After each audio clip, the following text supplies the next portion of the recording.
அத்தியாயம்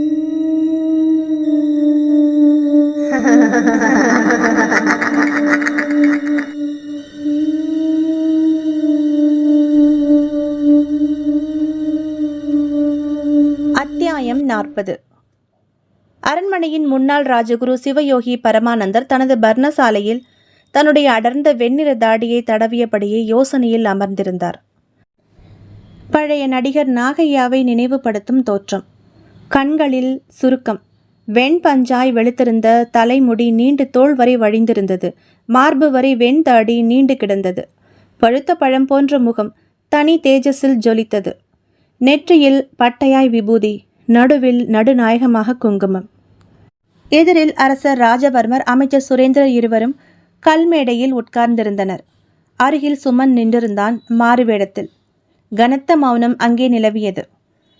அவளை என்ன செய்வதாக உத்தேசம்? ராஜகுரு அரசரை பார்த்து கேட்டார்.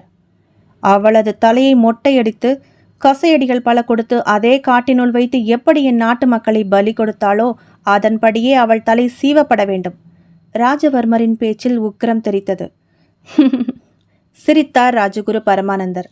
அரசே, நீங்கள் இன்னும் அவளது சக்தியை புரிந்து கொள்ளவில்லை.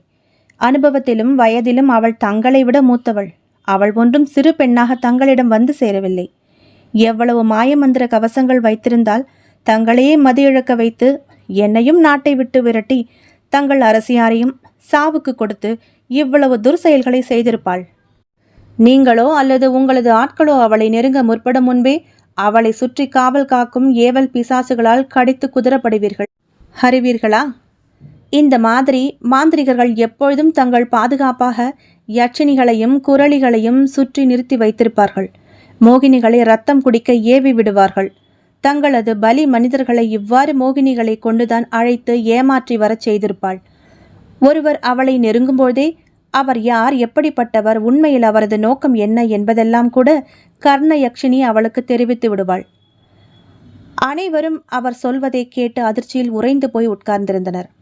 வைரத்தை வைரத்தால் தான் அறுக்க வேண்டும், துரோகத்தை துரோகத்தால் தான் அழிக்க முடியும். இப்போதிருக்கும் நிலைமையில் அரசே, நீங்கள் அரண்மனையை திரும்ப வேண்டாம். சில முக்கியமான இராஜாங்க விஷயத்திற்காக நீங்கள் தெற்கு நோக்கி சென்றிருப்பதாக அவளுக்கு ஓலை அனுப்பிவிடுங்கள். நாளை மறுநாள் வரவிருக்கும் சூன்ய திதியில்தான் இவள் உங்கள் மகளை பலி கொடுக்க தீர்மானித்து இருக்கலாம். அதனால்தான் அவள் துர்தெய்வ விக்கிரகத்தை தந்து தவறாமல் பூஜை செய்து விரதம் இருக்க சொல்லியிருக்கிறாள். ஆனால் இளவரசி அதை தூக்கி எறிந்து விட்டதை இந்நேரம் அறிந்திருப்பாள். எனவேதான் துர்மோகினியை விட்டு அவர்களை ஏமாற்றி அழைத்து வர முடிவு பண்ணி அனுப்பியிருக்கிறாள். ஆனால் அதிலும் இளவரசியார் தப்பித்து விட்டார்கள். அவள் இந்நேரம் இளவரசியாரின் உண்மை தன்மையை அறிந்து கொண்டிருக்க வாய்ப்பிருக்கிறது. அவர்களை பாதுகாப்பாக கோவிலில் தங்க வைத்திருப்பது சரியான யோசனைதான். நீங்களும் அதே ஆண்டவன் ஆலயத்திலேயே தங்கிவிடுங்கள். அவளுக்கு அவளுடைய பலிபூஜை வேலைகள் இருப்பதால் உங்களை பெரிதாய் கருதி தேடமாட்டாள். அத்துடன் அவளை நாம் கட்டுப்படுத்தியாக வேண்டும், அவள் செயல்படாத அளவுக்கு. அதற்கு என்ன செய்வது ராஜகுரு அவர்களே? அமைச்சர் சுரேந்திரர் கவலையுடன் கேட்டார். மந்திரத்தை மந்திரத்தால் தான் வெல்ல வேண்டும். நமக்கு ஒரு நல்ல மாந்திரிகவாதி வேண்டும் அவளை எதிர்ப்பதற்கு. அப்படியென்றால் குருவே, நான் கடையத்திலிருந்து ஒரு மாந்திரிக பெரியவரை வரச் சொல்லி செய்தி அனுப்பியிருக்கிறேன். இந்நேரம் அவர் குற்றாலத்தில் ஆலயத்திற்கு வந்து அங்கிருக்கும் எனது ஆட்களிடம் நான் தங்களுடைய இந்த செண்பகதேவி ஆலயத்திற்கு அருகில் உள்ள தங்களுடைய பர்ணசாலைக்கு வரச் சொல்லியிருக்கும் தகவலை கேள்விப்பட்டு இந்நேரம் வந்துடுவார். இந்நேரத்திற்கு அவர் வந்திருக்க வேண்டும் என சுரேந்திரர் சொல்லிக் கொண்டிருக்கும் பொழுதே ராஜகுருவின் சீடன் ஒருவன் உள்ளே வந்து அரசரையும் ராஜகுருவையும் வணங்கி, பிரபு, கடையத்திலிருந்து ஒரு பெரியவர் அமைச்சரை காண வந்திருக்கிறார் என்றான் பணிவாக. வரச்சொல் என்றார் ராஜகுரு. அடுத்த சில நொடிகளுக்கெல்லாம் அந்த மலையாள நம்பூதிரி உள்ளே நுழைந்தார். அங்கிருந்த அனைவரையும் பார்த்தார். ராஜவர்மரை பார்த்து வணங்கினார். வணங்குகிறேன் அரசர் ராஜவர்மரே. அனைவரது முகத்திலும் ஆச்சரியம். எப்படி அரசரை இனங்கண்டு கொண்டீர்கள்? அவர் சிரித்தார். ஞான் அறியும். உள்ளே நுழையும்போது என் யக்ஷி என்னிடம் அரசரை பற்றி சொல்லிவிட்டாள். அருகில் அமைச்சர் சுரேந்திரர், ஏன் அதோ சுமனை நோக்கி கை காட்டி, அந்த வீர இளைஞனை பற்றியும் சொல்லிவிட்டாளே. மனித பெண் பிசாசை அழிக்கும் கருவியாயிட்டு இளைஞனல்லோ காரியங்கள் செய்வான். அவருடைய பேச்சு அனைவருக்கும் ஒருவித ஆச்சரியத்தையும் எதிர்பார்ப்பையும் நம்பிக்கையும் ஏற்படுத்தியது. சுமனுக்கும் அதிசயமாயிருந்தது. தயவு செய்து அமருங்கள் திருமேனி, அரசர் பணிவாக சொன்னார். தனக்கு போடப்பட்ட ஆசனத்தில் அமர்ந்தார் திருமேனி. அவர் ஸ்ரீதரன் நம்பூதிரிகள், கேரளாவின் திருக்காட்டுப்புழா மனையைச் சேர்ந்த நம்பூதிரி குலத்தைச் சேர்ந்தவர். அவருடைய பரம்பரையை மந்திர தந்திரத்தில் கைதேர்ந்தவர்கள். அவருடைய பாட்டன் ஒருத்தர் வானில் பறக்கும் ஆற்றல் பெற்றவர். ஒரு மந்தார இலை எடுத்து அதில் மந்திரம் போதி ஆற்றில் போட்டு அதில் ஏறி ஒரு கரையிலிருந்து மறுகரைக்கு சென்று விடுவார். திருக்காட்டுப்புழா மனையை பராமரிக்க வேலையாட்களாக மோகினிகளை வைத்திருப்பார்களாம் அந்த காலத்தில். மாலை 6 மணிக்கு மேல் வீட்டின் வெளியேயும் உள்ளேயும் கால் தரையில் படாமல் மிதந்து சென்றபடி வீட்டு வேலை செய்யும் பல பெண்களை ஊரார் பார்த்திருக்கிறார்கள். திருக்காட்டுப்புழா மனையென்றால் ஊராருக்கு ஒருவித பயம் கலந்த மரியாதை உண்டு. ஆனாலும் அந்த மனையைச் சேர்ந்தவர்கள் தங்களது வித்தைகளை நல்ல விஷயத்திற்கு மட்டுமே பயன்படுத்தி பேர் பெற்றவர்கள். அப்படிப்பட்ட மனையைச் சேர்ந்த திருமேனிதான் ஸ்ரீதரன் நம்பூதிரிகள். அவரை தன் தாடியை கோதியபடியே கூர்ந்து நோக்கினார் பரமானந்தர். தாங்கள் திருக்காட்டுப்புழா மனையைச் சேர்ந்தவரோ? செருவேலி மனையின் பகவதி கோயில் விசேஷத்திற்கு சிறுவயதில் வந்திருக்கிறேன். தங்களுடைய பாட்டனார் அப்போது என்னை விட வயதில் மூத்தவர். பல சாகசங்களை அப்போது நிகழ்த்தினார். துர்மந்திரவாதியின் செயலால் திருவிழாவை நிறுத்த மதம் பிடித்து தறிகெட்டு ஓடிய யானையை நிறுத்தி அப்படியே அந்தரத்தில் மிதக்க வைத்தவர். அதை அந்த மந்திரவாதியின் மேலேயே விழ வைத்து அவனை கொன்றார். தங்கள் பாட்டனார் அப்படியே தங்களின் சாயல்தான். அவர் சொல்ல ஸ்ரீதரன் நம்பூதிரிகள் ஆமோதிப்பாய் தலையசைத்தார். ஆம், நீங்கள் சொல்வது உண்மைதான். அந்த சாகச கதையை என் தகப்பனார் சொல்ல நான் கேட்டிருக்கிறேன். அப்படிப்பட்ட பராக்கிரமசாலிகள் இருக்க போய் மக்களை பல இன்னல்களிலிருந்து காப்பாற்றியிருக்கிறீர்கள் அல்லவா? ஆம், உண்மைதான். துர்மாந்திரிகவாதம் அப்போதெல்லாம் நிறைய தலை தூக்கி இருந்தது. எம் பாட்டனார் போன்றோர் அதை அடக்கி இருக்கின்றனர். ஆம் திருமேனி, அப்போது மட்டுமல்ல, இக்காலத்திலும் துர்மாந்திரிகம் தலை தூக்க ஆரம்பித்து விட்டது. அதுவும் ஒரு பெண் வடிவில். அதனால்தான் தங்களை வரவழைத்தது. ராஜகுருவின் குரலில் ஏக கவலை. தெரியும். தங்களது அமைச்சர் சுரேந்திரரின் வேண்டுகோளின்படியே மலபாரிலிருந்து மகர தேசம் ஞான் வரணும். ஞான் மகர தேசத்தின் பிரச்சனையை கண்டு கொண்டேன். அது குறித்து மன்னரிடம் சில தகவல்களை ஞான் தெரிவிக்க வேண்டும். ஸ்ரீதரன் நம்பூதிரிகள் சொல்ல ராஜவர்மர் அவருடைய முகத்தை பார்த்தார். சொல்லுங்கள் திருமேனி. அரசே, முதலில் நீங்களுடைய பாரியாளாக இருப்பது இளவயது பெண் அல்ல. அவள் வயது 85 வருடங்களுக்கும் மேல். என்ன? அரசரின் கண்கள் விரிந்தது அதிர்ச்சியில். என்ன சொல்கிறீர்கள்? அவளுக்கு வயது 85? ஆமாம். அவள் கேரளாவின் முட்டக்காவின் ஒரு காட்டு பிரதேசத்தில் பழங்குடி இனத்தைச் சேர்ந்தவள். ஒரு முறை அவ்விடத்தில் பெருவெள்ளம் வந்து அப்பகுதி மக்கள் எல்லோரும் சமவெளிக்கு இடம்பெயர்ந்து வாழ ஆரம்பித்தனர். அப்போது அப்பெண் ராணி காளி தன் தாயுடன் அங்கிருந்த ஒரு வயதான மாந்திரிகனின் பூஜைகளுக்கு உதவி ஆயிட்டிருந்து அந்த காரணத்தால் மகிழ்ந்து மாந்திரிகன் அப்பெண்ணை தன் சிஷ்யையாக்கி கொண்டார். சிறிது காலத்தில் அவர் பரலோகம் போய்விட அவருடைய மகன் மனையூரான் அவளுக்கு மந்திர வித்தைகளை தொடர்ந்து சொல்லித்தர ஆரம்பித்தான். இருவரும் காதல் கொண்டனர். திருமணமும் செய்து கொண்டனர். மனையூரான் மேலும் வெற்றிகளை நாடி வடக்கு நோக்கி சென்று விட்டான் மந்திர சித்திகளை பெற. இங்கே இவள் பணம் சம்பாதிக்க துர்மந்திர வித்தை செய்ய ஆரம்பித்தாள். அங்கே இருந்த மக்கள் என்னை போன்ற மாந்திரிகனின் உதவியை நாடி அவளை அந்த பிரதேசத்திலிருந்து வெளியேற்றிவிட்டனர். பின் தாயும் இறந்துவிட அவள் தனியாய் வனத்தில் சுற்றி திரிந்து மென்மேலும் தன் மந்திர சக்தியை பெரிதாக்க பல பல பலி பூஜைகளை பல வருடங்களாக தர ஆரம்பித்தாள். அதில் ஒன்றுதான் இழந்த இளமையை மீட்டு தக்க வைத்து கொள்வது. மந்திர சித்தியில் தன் இளமையை தக்க வைத்து கொண்ட அவள் வாத்சியம் என்னும் வசிய சித்தியை அடைந்து மன்னரை அடிமைப்படுத்தி கொண்டாள். அவள் நினைத்த ராஜ வாழ்வை அடைந்தாள். ஆனால் அவற்றை அனுபவிக்க அவளுக்கு இளமையும் அழகும் தேவைப்பட்டது. அவளுடைய நிஜ முகம் வெளியில் தெரிய ஆரம்பித்து விடக்கூடாதென்ற பயத்தில் அழகிய இளம்பெண்களை துர்தேவதைக்கு மீண்டும் கன்னி பலி கொடுக்க ஆரம்பித்தாள். இதற்கிடையில் அவளது குருவும் கணவனுமாகிய மனையூரான் திரும்பி வந்தான். அவன் நாட்டின் அரசியாக மாறி உட்கார்ந்திருப்பதை பார்த்து கடும் கோபம் கொண்டான். அவளை எதிர்க்க முயன்றான். ஆனால் தன்னை விட அவள் சித்தியில் பலசாலி என்பதை உணர்ந்து கொண்டு அவளை வெல்ல ஒரு பலி பூஜையை ஆரம்பித்தான். அதில் ராணி காளி அவனையே கொன்று பலி தந்து அந்த சித்திகளை அவள் அடைந்து கொண்டாள். அவளை வெல்வது என்பது கடினமான விஷயம். ஆனால் இப்பொழுது அவளது ஜாதக கட்டங்களில் கிரகநிலைகள் அவளுக்கு பாதகமாக உள்ளது. மேலும் கணவனும் குருவுமாகிய மனையூரானையே கொன்றதால் பிரம்மஹத்தி தோஷம் அவளை பீடித்துள்ளது. மனையூரான் கடைசியாக இட்ட சாபம் என்ன தெரியுமா? அவள் உயிருடன் இருந்தால் தான் ஆவியாக வந்து அவளை கொன்று பழித்தீர்ப்பேன், இது சத்தியம் என்பதுதான். இப்பொழுது அவளை அழிக்க ஒரு வழியுண்டு. அந்த வழி சற்று திகிலானது, ஆபத்து நிறைந்ததும் கூட.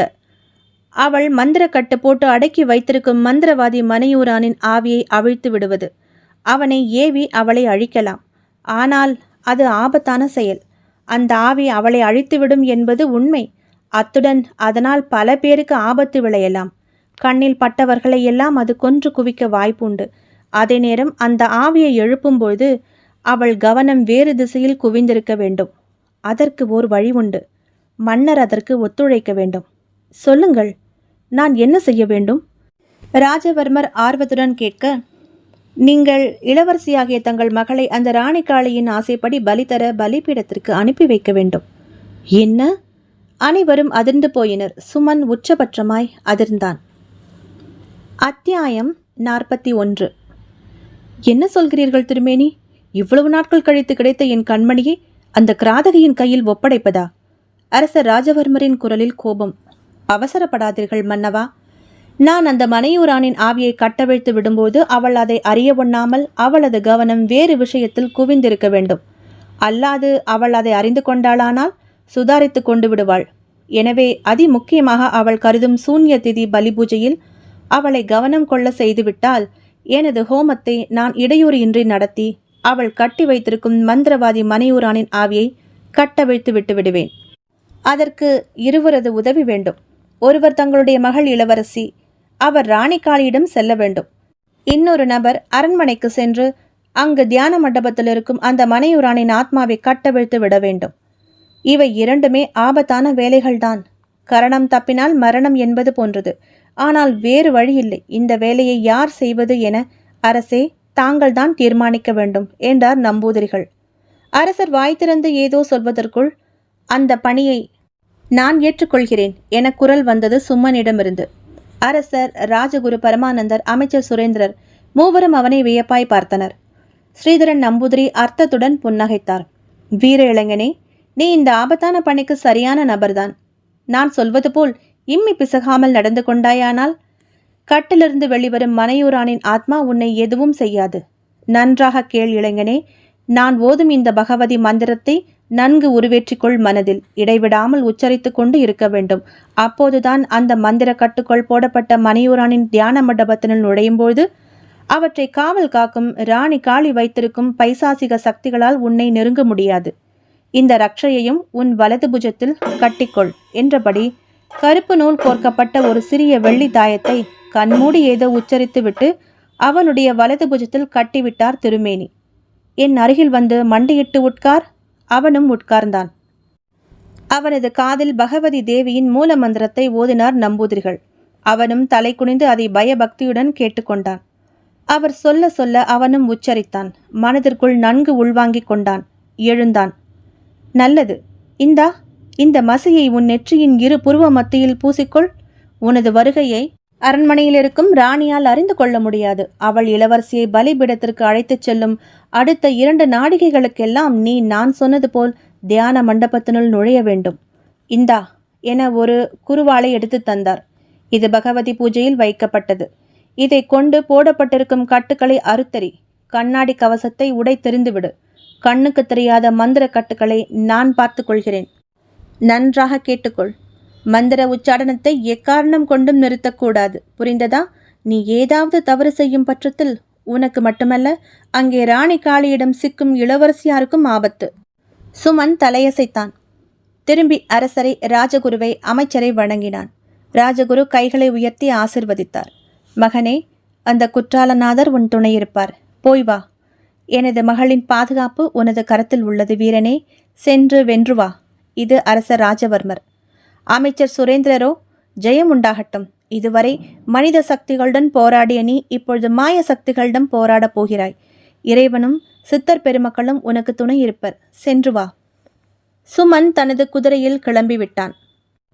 அடுத்த சில நிமிடங்களுக்கெல்லாம் நம்பூதிரிகள் குற்றாலநாதர் கோவிலுக்குள் இருந்த மாச்சம்மாள், மாத்ரி இருவரையும் சந்தித்தார். இளவரசி மாத்ரி தானாகவே அரண்மனைக்கு சென்று ராணிகாளியிடம் தன்னை ஒப்படைக்க வேண்டும் என்றதும் அவளுடைய உடல் நடுங்கியது. மாச்சம்மாள் திடுக்கிட்டாள். நானா என்றாள் மாத்ரி திக்கியபடியே. ஆம் இளவரசி, தங்களைத்தானே அவள் பலி பிரசாதமாக தேர்ந்தெடுத்திருக்கிறாள். தாங்கள்தான் செல்ல வேண்டும். அவளது கவனம் காட்டுக்குள் உங்களது பலி பூஜையில் இருக்கும்பொழுது இங்கே அந்த வீர இளைஞன் மந்திரவாதியின் கட்டுக்களை அவிழ்த்து விட்டு விடுவான். நான் எனது இடத்திலிருந்து ஹோமங்களை செய்து கொண்டு ஒவ்வொன்றாக நடத்தி கொண்டிருப்பேன். அந்த இளைஞன் வேறு யாருமல்ல, சுமன் தான் என்றார் அமைச்சர் சுரேந்திரர் அர்த்த புன்னகையுடன். மாத்ரி நிமிர்ந்தாள். நான் தயார். என்ன செய்ய வேண்டும் சொல்லுங்கள். நல்லது என்றபடி அவள் செய்ய வேண்டியவற்றை நடக்க வேண்டியவற்றை சொல்ல ஆரம்பித்தார் நம்பூதிரிகள். கவனமாக கேட்டுக்கொண்டாள் மாத்ரி. இங்கிருந்து அரண்மனை தொலைவில் அல்லவா உள்ளது? மாத்ரி எப்படி அரண்மனை அடைவாள்? உடன் யாரும் செல்ல வேண்டாம் என வேறு சொல்லிவிட்டீர்களே. ராஜவர்மர் கவலை நிறைந்த குரலில் கேட்டார். பதற வேண்டாம் என்ற நம்பூதிரி கோவிலை விட்டு வெளியே வந்து கண்ணை மூடி மந்திரம் உச்சரிக்க அவர் முன் சட்டென ஓர் உருவம் தோன்றியது. தெளிவில்லாத கலங்கலான பெண் உருவம் அது. நெளிநெளியான கூந்தல் அலைபாய தரையிலிருந்து கால் ஒரு அடிக்கு மிதந்து கொண்டிருந்தது. முகம் மிகச்சிறிய இளம்பெண்ணை ஒத்திருந்தது. நம்பூதிரிகளை வணங்கியது அது. சாம்பவி, பெண்குட்டியை இந்நாட்டு அரண்மனை வாயில் வரை பத்திரமாக கொண்டு போய் விட்டு வா. யார் கண்ணிலும் படக்கூடாது கட்டளையிட்டார். அது தலையாட்டி விட்டு அவரை வணங்கிவிட்டு திரும்பி மாத்ரியை பார்த்தது. மாத்ரி பயத்துடன் நம்பூதிரிகளை பார்த்தாள். பேடிக்கண்டா மோளே, இவள் உன்னை பத்திரமாயிட்டு அரண்மனை வாயிலில் கொண்டு போய் சேர்ப்பாள். அவிட சென்றதும் நான் சொன்னது போல் நீ நடந்து கொள்ள வேண்டும். என்னிடமுள்ள மாயப்பொடி உன் உண்மை நிலையை அவளிடமிருந்து மறைத்து வைக்கும். தேவி பகவதி உனக்கு துணையாயிருப்பாள். கை உயர்த்தி ஆசிர்வதித்தார். அவர் சொல்கிறபடி நட அம்மா. உன் இந்த பணியில் கன்னி பெண்களின் உயிரும் அடங்கியிருக்கிறது. அவளை இந்த பலி பூஜையை செய்ய விடக்கூடாது. இளவரசியாகிய நீதான் உன் மக்களை காக்க வேண்டும் இந்த மாய அரக்கியின் பிடியிலிருந்து. ராஜகுரு பரமானந்தர் காலில் விழுந்த அவளை எழுப்பிவிட்டபடியே சொன்னார். ராஜவர்மர் மகளின் தலையை கோதிவிட்டார். மாச்சம்மாளிடம் வந்தாள் மாத்ரி. பாட்டியம்மா, 1000 தான் நான் மன்னர் மகளாயிருந்தாலும் எனக்கு எல்லாமுமாய் இருந்த என்னை வளர்த்தீர்கள். தாங்கள் என்றைக்குமே என் செல்ல பாட்டியம்மா என்று தழுதழுத்த மாத்ரியை கட்டி அணைத்து உச்சி மோழ்ந்தாள் மாச்சம்மா பாட்டி. இவர்களிடம் விடை பெற்று திரும்பி குற்றாலநாதரை வணங்கிவிட்டு அந்த மாய பெண்ணுடன் கிளம்பிவிட்டாள் மாத்ரி. அந்த பெண் முன்னால் நடக்க, அல்ல மிதக்க மாத்ரி அவளை பின்தொடர்ந்தாள். சற்று தூரத்தில் கண்களை விட்டு மறைந்து விட்டனர் இருவரும். ஸ்ரீதரன் நம்பூதிரிகள் புன்னகைத்தார். இனி அவள் அரண்மனை சென்று சேரும் வரை சாம்பவி அவளை யார் கண்ணிலும் படாமல் அழைத்துச் செல்வாள். நான் எனது ஹோம பூஜையை ஆரம்பிக்கிறேன் என்றபடி கோவிலுக்கு எதிரே ஒரு மண்டபத்தை தேர்ந்தெடுத்து உட்கார்ந்து விட்டார் நம்பூதிரி. அம்மே பகவதி ரட்சிக்கணம் அம்மே என கண்முடி வணங்கிவிட்டு எரிந்து கொண்டிருந்த ஹோம குண்டத்தில் மந்திர உச்சாடனம் செய்தபடி சமித்துக்களை ஒவ்வொன்றாக போட ஆரம்பித்தார். அவரது எதிரில் ராஜகுரு பரமானந்தர், அரசர் ராஜவர்மர், அமைச்சர் சுரேந்திரர், சற்று தள்ளி மாச்சம்மாள் உட்கார்ந்திருந்தனர். அங்கே அரண்மனையில் ராணி காளி தனது அறைக்குள் இருந்தாள். எதிரே அவளது மாய கண்ணாடி. அதை பார்த்து கொண்டிருந்த அவளது முகம் பலவித உணர்ச்சிகளை வெளியிட்டது. அரசர் ஏதோ வெளியூருக்கு ராஜாங்க விஷயமாக சென்றிருப்பதாக ஓலை மூலம் தெரிவித்திருக்கிறார். இது முதல் அதிசயம். மறுநாள் பிரம்ம முகூர்த்தத்திற்குள் சூன்ய திதியில் பலியிடப்பட வேண்டிய ரித்மா என்று தான் நினைத்து கொண்டிருந்தவள் மாத்ரி என்ற இந்த நாட்டின் இளவரசி ராணி சிட்டம்மாளின் மனைவி. அவளை எங்கே என பார்த்தால் அவளையும் காண்பிக்க கண்ணாடி மறுக்கிறது. சரி, இந்த அமைச்சர் குள்ளநரி சுரேந்திரர் எங்கே இருக்கிறான், என்ன செய்கிறான் என பார்த்தால் அதையும் இதனால் காண்பிக்க முடியவில்லை. இதெல்லாம் ஒரே அதிசயமாக இருக்கிறது. ஏ மாயா, கத்தினாள் கண்ணாடியை பார்த்து. ஏன் மௌனம்? எனது எதிரிகள் எங்கே? காண்பித்து தொலை. மீண்டும் தனது ஆட்காட்டி விரலை கீறி இரத்த துளிகளை அதன் மேல் விட்டாள். கண்ணாடி முழுதும் இரத்த சிவப்பு பரவி சட்டென ஒரு கருமை நிறம் பரவியது. கண்ணாடியை ஆவலுடன் கூர்ந்து பார்த்தாள் ராணிகாளி. அதில் இப்பொழுது ஓர் உருவம் தென்பட்டது. பார்த்தாள். அவளது கண்களையே அவளால் நம்ப முடியவில்லை. கண்ணாடியில் தெரிவது அவளுடைய உருவம். தலைவிரி கோலமாய், முகமெங்கும் இரத்த கோலமாய், கை கால்களில் ஒரே புழுதிமயமும் இரத்த கலரியுமாக இருந்த அவளது உடல். திடீரென எங்கிருந்தோ பறந்து வந்த வாள் அவளது தலையை ஒரே சீவாக சீவியது. தலை பறந்து போய் எங்கோ விழுந்தது. உடல் தள்ளாடி தள்ளாடி கீழே தொப்பென விழுந்தது. கண்ணாடி அதன் பிறகு வெடித்து சிதறியது சுக்கல் சுக்கலாக. பின்னுக்கு போய் துள்ளி விழுந்தாள் ராணி காளி. அதே நேரம் வாசலில் ராஜகுரு அகோரி சம்போகியர் நின்று கொண்டிருந்தார். கண்ணாடி வெடித்து சிதறுவதை பார்த்ததும் அவர் முகம் மாறியது. ஹரஹர சம்பு மாதேவா என்றார் உரத்த குரலில். திரும்பி அவரை பார்த்தாள் ராணி காளி. அவளது முகத்தில் நம்ப முடியாத தன்மை, கோபம், பதட்டம், பயம் என்ற உணர்ச்சிகளின் கலவை. வேகமாக எழுந்து அவரிடம் சென்றாள். இதற்கெல்லாம் என்ன அர்த்தம் சம்போகியரே என்றாள் உடைந்த கண்ணாடியை காண்பித்து. உனது அந்திம காலம் வந்துவிட்டது என அர்த்தம் என்றார் சம்போகியர் எங்கோ பார்த்து கொண்டு. என்ன, அது எப்படி முடியும்? இத்தனை நாள் நான் என் முதுமையை வென்றுவிட்டதாக அல்லவா நினைத்து கொண்டிருந்தேன். கடகடவென நகைக்க ஆரம்பித்தார் அகோரி சம்போகியர். ஹட மடராணி, உனக்கு அசுர புத்தி, அசுர குணம் அதிகமாக ஆராய்ந்து யோசிக்கும் தன்மை குறைந்துவிடும் என்பது சரியாகத்தான் இருக்கிறது. நீ உன் முதுமையைத்தானே வென்றாய், உன் ஆயுட்காலத்தை அல்லவே. இந்த உடலுக்கும் ஆயுட்காலம் உண்டல்லவா? அது முடிவுக்கு வரும் நேரம் யமன் வருவான் இல்லையா? மாய மந்திர உலகின் ராணிக்கு இது கூட தெரியவில்லையா? நீ ஒன்றும் சாகாவரம் வாங்கவில்லையே. ராணி காளியின் முகம் அதிர்ச்சியை பூசிக்கொண்டு இருள் நிறத்துக்கு போனது. உண்மையில் உன் வயது 85க்கும் மேல். அதை உன் மந்திர தந்திர சாகசத்தால் ஊராருக்கு தெரியாமல் பலி பூஜைகள் பல தந்து இளமையாக காட்சியளித்து கொண்டிருக்கிறாய் அல்லவா? அதில் கவனம் செலுத்திய நீ இரவாவரம் அடையும் வித்தையை பற்றி ஏன் நினைக்கவில்லை? இளமையும் அழகும் இருந்தால் போதுமா? உனக்கு சாவே வராது என்ற எண்ணமா? உன் உயிர் தங்கி இருக்கும் உடலுக்கும் ஒரு வரைமுறை கணக்கு உண்டல்லவா? ஆனால் நான் தசமகா சித்திகளை உடைய நாகாபரணம் என்னிடம் இருக்கும் வரை சாவு என்னை தீண்டாது என்று வரம் வாங்கியிருக்கிறேனே. அதை உன்னிடமிருந்து நீக்கிவிட்டால்? அவர் எதிர்கேள்வி கேட்க ராணி காளி திகைத்தாள். என்ன, புரிந்ததா? கேள் ராணி, உடலுக்குத்தான் அழிவு, உன் ஆத்மாவுக்கு அல்ல. யோசி. சம்போகியர் உருவேற்றிவிட ராணி காளி யோசித்தாள். பின் நிமிர்ந்தாள். இப்போது நான் என்ன செய்ய வேண்டும்? நாளை அதிகாலையில் உனது பலி பூஜை தடையில்லாமல் நடக்க வேண்டும். அந்த பெண்தான் எங்கோ சென்று தப்பித்து விட்டாளே. நான் அனுப்பிய ஏவல் லட்சுமியையும் கூட விரட்டிவிட்டாள். அதை கேட்டவுடன் அவருடைய முகம் சுருங்கியது. என்ன, ஏவல் யட்சினி விரட்டப்பட்டாளா? ஆம். அங்கு என்ன நடந்தது? அதை முதலில் சொல்.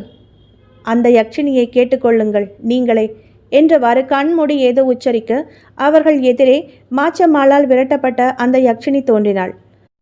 அந்த பணிப்பெண் வீட்டில் என்ன நடந்தது? ராணி காளி கேட்க நடந்தது அனைத்தையும் ஒன்று விடாமல் விவரித்தது அது. அது சொன்னவற்றை கேட்க கேட்க சம்போகியரின் புருவம் உயர்ந்து விழிகள் வியப்பில் விரிந்தது. அந்த யக்ஷினி உருவம் மறைந்து விட்டது. யோசித்தபடியே அருகிலிருந்த ஒரு ஆசனத்தில் அமர்ந்தார் அவர். என்ன யோசனை? இவள் கேட்க, அந்த பெண் சாமானியல் அல்ல என்பது தெளிவாக தெரிகிறது. அவள் அன்னை துர்க்கையின் அருள் பெற்றிருக்கிறாள். ஆம், அவள் சாமானிய பெண் அல்லதான். ஏனெனில் அவள்தான் அரசரின் வாரிசு, காலஞ்சென்ற ராணி சிட்டம்மாளின் மகள் இளவரசி மாத்ரி. என்ன, அப்படியா? அவர் வியக்க, ஆம், அவளை நேரில் பார்த்து விசாரித்து பலிவிரதம் அனுஷ்டிக்க பூஜா மூர்த்தியை கொடுத்தனுப்பிய போது ஏதோ நெருடியது. கர்ணயட்சணியை வரவழைத்து கேட்டபோது அவளை பற்றி சகலமும் சொல்லிவிட்டாள். ஒன்று தெரியுமா? இவள் கையால் தான் என் முடிவு நேரிடுமாம் சொல்லிவிட்டு அவள் சிரிக்க, என்ன? பீதி வந்து அப்பியிருந்தது அகோரியின் முகத்தில். பலத்த யோசனைக்கு உள்ளானது அவர் மனம். இந்த மந்திரவாதி ராணியை கொண்டு தமது கூட்டத்தாரின் சாம்ராஜ்யத்தை தென்னாட்டில் விரிவுபடுத்தலாம் என நினைத்து அவளுக்கு கேட்ட உதவிகளை எல்லாம் செய்து அவள் பலிபூஜைக்கு ஆதரவாயிருந்தனர் அவர்கள். அதனாலே கூட தங்கள் கூட்டத்தில் ஒருவனாகிய தனது அத்தியந்த சிஷ்யனை தர்பாரில் கட்டாரி எறிந்து அவள் கொன்ற போது கூட பொங்கி வந்த கோபத்தை அடக்கி கொண்டு அவர் பேசாதிருந்தார். தமது கூட்டத்தாரின் வழிபாட்டு முறைகளை அரசர் தடை செய்த போதும் அப்படியேதான். நேரம் வரட்டும் என்று சொல்லிவிட்டாள் இவள். சரி என அமைதியாய் இருந்த சம்போகியருக்கு இப்போது முதலுக்கே மோசம் என்பது போல் தங்கள் பிடிதாரமே நழுவிவிட்டால் தங்களால் இந்த நாட்டில் பிழைக்க முடியாது. அத்துடன் வடநாட்டில் அந்நிய நாட்டவரின் ஆட்சி வேறு தங்களை கொன்று குவித்து வருகிறது. என்ன செய்வது? யோசித்து கொண்டே இருந்தவரின் முகத்தை பார்த்து கொண்டிருந்து விட்டு, கவலைப்படாதீர்கள், என் முடிவு அவ்வளவு சீக்கிரம் என்னை நெருங்காது. அதோ என் பலிப்பிரசாதம் என்று அவள் கை நீட்டிய இடத்தில் கைகளை குவித்தபடியே நின்றிருந்தாள் ரித்மாவாகிய இளவரசி மாத்ரி. ராணி காளி சரணம், நான் தங்கள் அடிமை. இதையே திருப்பி திருப்பி சொல்லிக் கொண்டிருந்தாள். சம்போகியரின் முகம் பெரிதாக மலர்ந்தது. அத்தியாயம் 42. அன்று எந்த இடத்தில் தோழி கணுவை பலி கொடுத்தார்களோ அதே இடத்தில் மாத்திரை உட்கார்த்தி வைக்கப்பட்டிருந்தாள். கண்களை முழித்து வெறித்த பார்வை பார்த்து கொண்டிருந்தாள். மனத்திற்குள் துர்கையின் மூல மந்திரம் விடாமல் ஒலித்து கொண்டிருந்தது. இடுப்பில் ஸ்ரீதரன் நம்பூதிரிகள் வழங்கிய பகவதி தேவியின் பீஜ மந்திரம் எழுதப்பட்ட தாயத்தை கட்டியிருந்தாள். உச்சந்தலையில் ராணி காளியின் வசிய மைக்கு எதிர்மை பூசியிருந்தாள். அவளுடைய எந்த வசிய வேலையும் உன்னை பொறுத்தவரை வேலை செய்யாது. ஆனால் கட்டுப்பட்டவள் போல நீ நடிக்க வேண்டி வரும். நம்பூதிரிகள் சொல்லி தந்தது போலவே நடித்து கொண்டிருந்தாள் மாத்ரி. அதே பைசாசிக சிலையின் முன்பு ஹோமகுண்டம் எரிந்து கொண்டிருந்தது. ராணி காளி ஓடும் மாற்றில் இறங்கி நீராடி ஈரம் சொட்ட சொட்ட கருப்பு உடை தரித்து நெற்றியில் இரத்த சிவப்பு நிற குங்குமம் அப்பி கண்களை மூடி ஒவ்வொரு சமித்துகளாக ஹோமகுண்டத்தில் போட்டு கொண்டிருந்தாள். நேரம் அதிகாலை பிரம்ம முகூர்த்தத்தை நெருங்க இன்னும் ஒரு நாழிகை நேரம் இருக்கும் வேளையில் ராணி காளியின் மந்திர உச்சாடனம் உக்கிர நிலையை அடைந்தது. அவளது அழகிய நளினமான கிளி கொஞ்சும் குரல் சிறிது சிறிதாக கர்ண கடூரமாக மாறத் துவங்கியது. தன்னை மறந்த நிலையில் அவளது குரலின் உண்மையான வயதின் தன்மை வெளிப்பட துவங்கி இருந்தது. அதை கேட்ட மாத்திரை மனதுக்குள் நடுங்கினாள். அப்பப்பா, என்ன ஒரு சகிக்க முடியாத குரல்! ராணி காளியின் உக்கிரமான துர்மந்திர உச்சாடனம் தன் காதுகளில் விழாமல் மனதுக்குள் தொடர்ந்து வலுவாக தங் மந்திரத்தை உச்சரிக்க ஆரம்பித்தாள் மாத்ரி. அவளையும் அறியாமல் அவளது உதடு தேவியின் மூல மந்திரத்தை வாயசைவுடன் சொல்ல ஆரம்பித்தது. பழக்கத்தினால் அவளையும் மறந்து மந்திர உச்சாடனம் செய்ய ஆரம்பித்தாள் மாத்ரி. அப்போது ஒரு குரல் அவளுடைய காதோடு மெல்ல ஒலித்தது. மாத்ரி, மகளே, உன்னை மறக்காதே. திருமேனி சொன்னது போல் விழிப்புடன் இருந்து நேரம் வரும்போது செயல்படு. ஒரு பெண்ணின் காற்று குரல் காதருகில் ஒலிக்க சட்டென கண்களை திறந்தாள் அவள். சுற்றுமுற்றும் பார்த்தாள். யாரும் கண்ணில் படவில்லை. எதிரில் பார்த்தால் ராணி காளியின் கண்கள் மூடிய முகம் தணலின் வெளிச்சத்தில் செஞ்சிவப்பு நிறமாக தெரிந்தது. அவளது கைகளில் இப்பொழுது அதே பலிவாள் மினுமினுத்தது. மாத்திரையின் உடல் பயத்தில் தூக்கி போட்டது. தக்க தருணத்தில் அந்த குரல் தன்னை உசுப்பி விட்டது. தன் இடுப்பில் மடித்து செருகி வைத்திருந்த சுருக்கு பையை கைகளில் எடுத்து பக்கத்தில் மறைவாக வைத்து கொண்டாள் மாத்ரி. ராணி காளி கண்களை திறந்தாள். மாத்ரியை பார்த்தாள். அதே வெறித்த பார்வையுடன் அன்று கணு எப்படி அமர்ந்திருந்தாளோ அதே தினசில் அமர்ந்திருந்தாள் இவள். சொல்லும் மந்திர உச்சரிப்பை நிறுத்தாமல் வாளுடன் எழுந்தாள் ராணி காளி. மாத்ரியின் இதயம் வேக வேகமாக துடிக்க ஆரம்பித்தது. அதே நேரம் அங்கே அரண்மனையில் தியான மண்டபத்தினுள் யாரும் அறியாமல் நுழைந்திருந்தான் சுமன். நம்பூதிரிகள் தந்த மாயப்பொடி வாசலில் நின்றிருந்த காவல் பைசாசிக உருவங்களை ஸ்தம்பிக்க செய்திருந்தது. காவல் வீரர்களை மயங்க செய்திருந்தது. அலங்காரமான தியான மண்டபம் ஓர் அமானுஷ்ய அமைதியுடன் நிறைந்திருந்தது. யாரோ ஆக்ரோஷமாக உக்கிரமாக அணத்தி கொண்டிருப்பது சன்னமாக அந்த மண்டபம் எங்கும் கேட்டுக்கொண்டு சுவர்களில் எதிரொலித்து கொண்டிருந்தது. ராணி காளியும் மாத்ரியும் பல்லக்கில் ஏறி கிளம்புவதை மறைந்திருந்து பார்த்து கொண்டிருந்து விட்டு நம்பூதிரிகள் சொன்னது போல் சரியாக 2 நாழிகை முடியும் சமயம் தியான மண்டபத்திற்குள் நுழைந்து விட்டான். மனதினுள் திருமேனி உபதேசித்த பகவதி தேவியின் மூல மந்திரம் விடாமல் ஓடிக்கொண்டிருந்தது. வாய்விட்டும் சொல்ல ஆரம்பித்தான். கண்ணுக்கு தெரியாத யாரோ ஒருவர் ஆத்திரத்துடன் முனகிக் கொண்டிருக்கும் சத்தம் இப்போது சற்று பெரிதாகவே கேட்டது அவனுக்கு. இப்போது நீ உன் வேலையை ஆரம்பிக்கலாம். மாத்ரிக்கு கேட்ட அதே பெண் குரல் சுமனுக்கும் கேட்டது. சட்டென திரும்பினான். யாரது? யாரும் இல்லை. சீக்கிரம் உன் வேலையை ஆரம்பி. அங்கே மாத்ரி ஆபத்தில் இருக்கிறாள். அதை கேட்ட அடுத்த நொடி மந்திரத்தை சொல்லிக்கொண்டே குருவாளை கொண்டு அங்கு குறுக்கும் நெடுக்குமாக போடப்பட்டிருந்த கட்டுக்களை எல்லாம் அறுத்தறிந்தான். இப்போது யாரோ ஒரு ஆண் கரடுமுரடான குரலில் சிரிக்கும் பயங்கர சிரிப்பொலி கேட்டது. சிறு சுழல் காற்று ஒன்று அறை எங்கும் சுற்றி சுற்றி வந்தது. சீக்கிரம், அப்படித்தான், அறுத்தறி அறுத்தறி, சீக்கிரம்.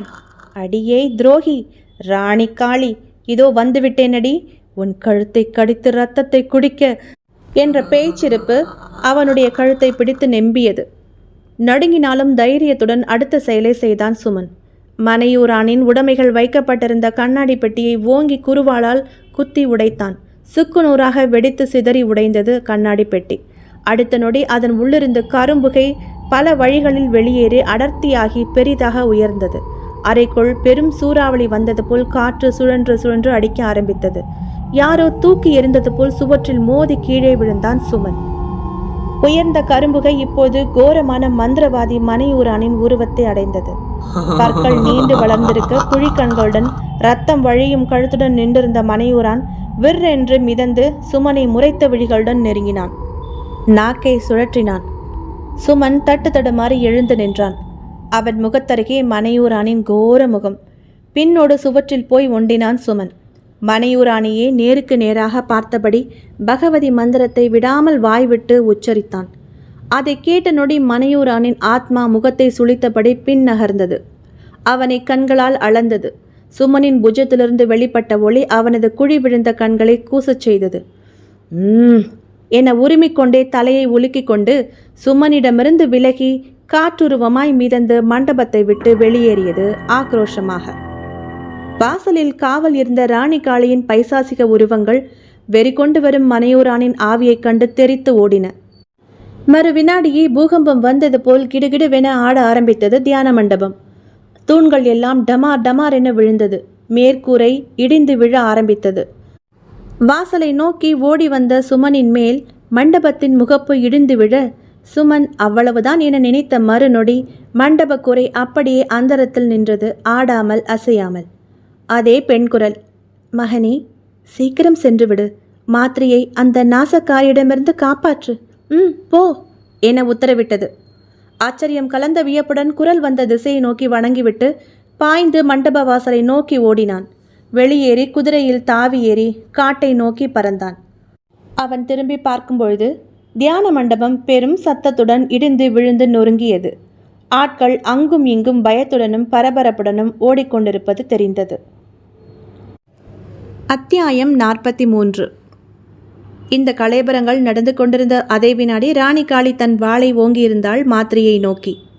சட்டென மாத்திரை எழுந்தாள், திரும்பினாள். இதை எதிர்பாராத ராணி காளி அதிர்ந்து போய் ஓங்கிய வாளை கீழே நழுவ விட்டாள். டன் டனாவென்ற ஓசையோடு வாள் கீழே தரையில் விழுந்தது.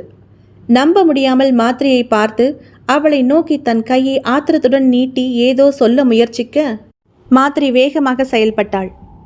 மின்னல் வேகத்தில் சுருக்கு பையிலிருந்த மந்திர பொடியை தன்னை நோக்கி வந்த ராணி காளியின் மேல் வீசி எறிந்தாள்.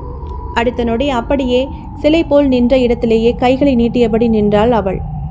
வினாடி கூட தாமதிக்காமல் செயல்பட்டாள் மாத்திரை. ஓடிப்போய் ஸ்ரீதரன் நம்பூதிரிகள் சொன்னது போல் ராணி காளியின் கழுத்தில் இருந்த நாகாபரணத்தை எடுத்து தன் கழுத்தில் போட்டுக்கொண்டாள். அடுத்த நொடி கைகளை நீட்டியபடியே சிலையாய் நின்றிருந்த ராணி காளியின் உருவத்தில் சடசடவென மாற்றங்கள் ஏற்பட துவங்கியது. நிமிர்ந்து நின்றவள் உருவம் குறுகியது, முதுகு கூந்தள்ளியது, முகம் கை கால்களில் சுருக்கம் ஏற்பட்டு தோள்கள் உரிய ஆரம்பித்தன. நீண்ட கருங்கூந்தல் நீளம் குன்றி பஞ்சாய் நரைத்து போனது. மொத்தத்தில் ஒரு சூன்யக்கார கிழவி போலிருந்தாள் ராணி காளி பார்ப்பதற்கு. தன் சுயநினைவை அடைந்த ராணி காளி நீட்டிய தன் கையை பார்த்து அதிர்ந்து திகைத்து தன் உடம்பை தொட்டு பார்த்து வீறிட்டாள். இல்லை இல்லை, இப்படி நடக்கக்கூடாது, எப்படி இது நடந்தது? தன் கழுத்தை தடவினாள். நாகாபரணம் இல்லை. திரும்பி பார்த்தாள். எதிரே மாத்திரை நின்று கொண்டிருக்க அவளது கழுத்தில் நாகாபரணம் அவளை பார்த்து சிரித்தது. ஏய் என்ற கோபக்குரலுடன் தள்ளாடியபடியே அவளை நோக்கி எட்டு எடுத்து வைக்க முயன்ற அதே நேரம் ஒரு பெரும் சுழல் காற்று உய் என்ற சத்தத்துடன் சுழன்று வந்து ராணி காளியை அப்படியே அள்ளி கொண்டு போய் மேலே அந்தரத்தில் நின்றது. மாத்திரை பயத்துடன் ஒரு மரத்தின் அடியில் போய் ஒண்டினாள். அவள் பார்த்து கொண்டிருக்கும் போதே சடசடவென ராணி காளியின் எலும்புகள் ஒவ்வொன்றாய் முறியும் சத்தமும் அவள் கொடூரமாக அலரும் சத்தமும் தொடர்ந்து கேட்டுக்கொண்டே இருந்தது. அதே நேரம் சுமனும் குதிரையில் வந்து சேர்ந்தான். அரசர், அமைச்சர், நம்பூதிரிகள், மாச்சம்மாள், இன்னும் சில முக்கிய மந்திரி பிரதானிகள், ஊர் மக்கள் பலரும் உட்பட அங்கே வந்து சேர்ந்தனர். அந்தரத்தில் நடக்கும் இந்த காட்சியை பயத்துடன் பார்த்து கொண்டிருந்தனர். குதிரையிலிருந்து வேகமாக இறங்கிய சுமன் ஓடி போய் நடுங்கிக் கொண்டிருந்த மாத்திரையை போய் அணைத்து கொண்டான். ஸ்ரீதரன் நம்பூதிரிகள் எண்டே பகவதி என முணுமுணுத்தபடியே வானை பார்த்து கொண்டிருந்தார். மனையூரானின் ஆவி உக்கிரம் குறைஞ்சபாடில்லா என தனக்குள் சொல்லிக்கொண்டபடி அங்கேயே உட்கார்ந்து சில வேலைகளை தொடங்கினார். கரும்புகையாய் சுற்றி சுழன்ற மனையூரானின் கோர ஆவி இறுதியாக ராணி காளியின் கழுத்தை ஒரே திருகு திருகி தூக்கி எறிந்தது. இரத்தத்தை உறிஞ்சியது. கை கால்கள் என ஒவ்வொன்றாக தூக்கி தூக்கி எறிந்தது. எல்லாம் அருகில் ஓடிக்கொண்டிருந்த ஆற்றுக்குள் தொப் தொப்பென விழுந்தது. அவ்வளவுதான். ராணி காளி என்ற மந்திரவாதினியின் ஆட்டம் முடிந்தது.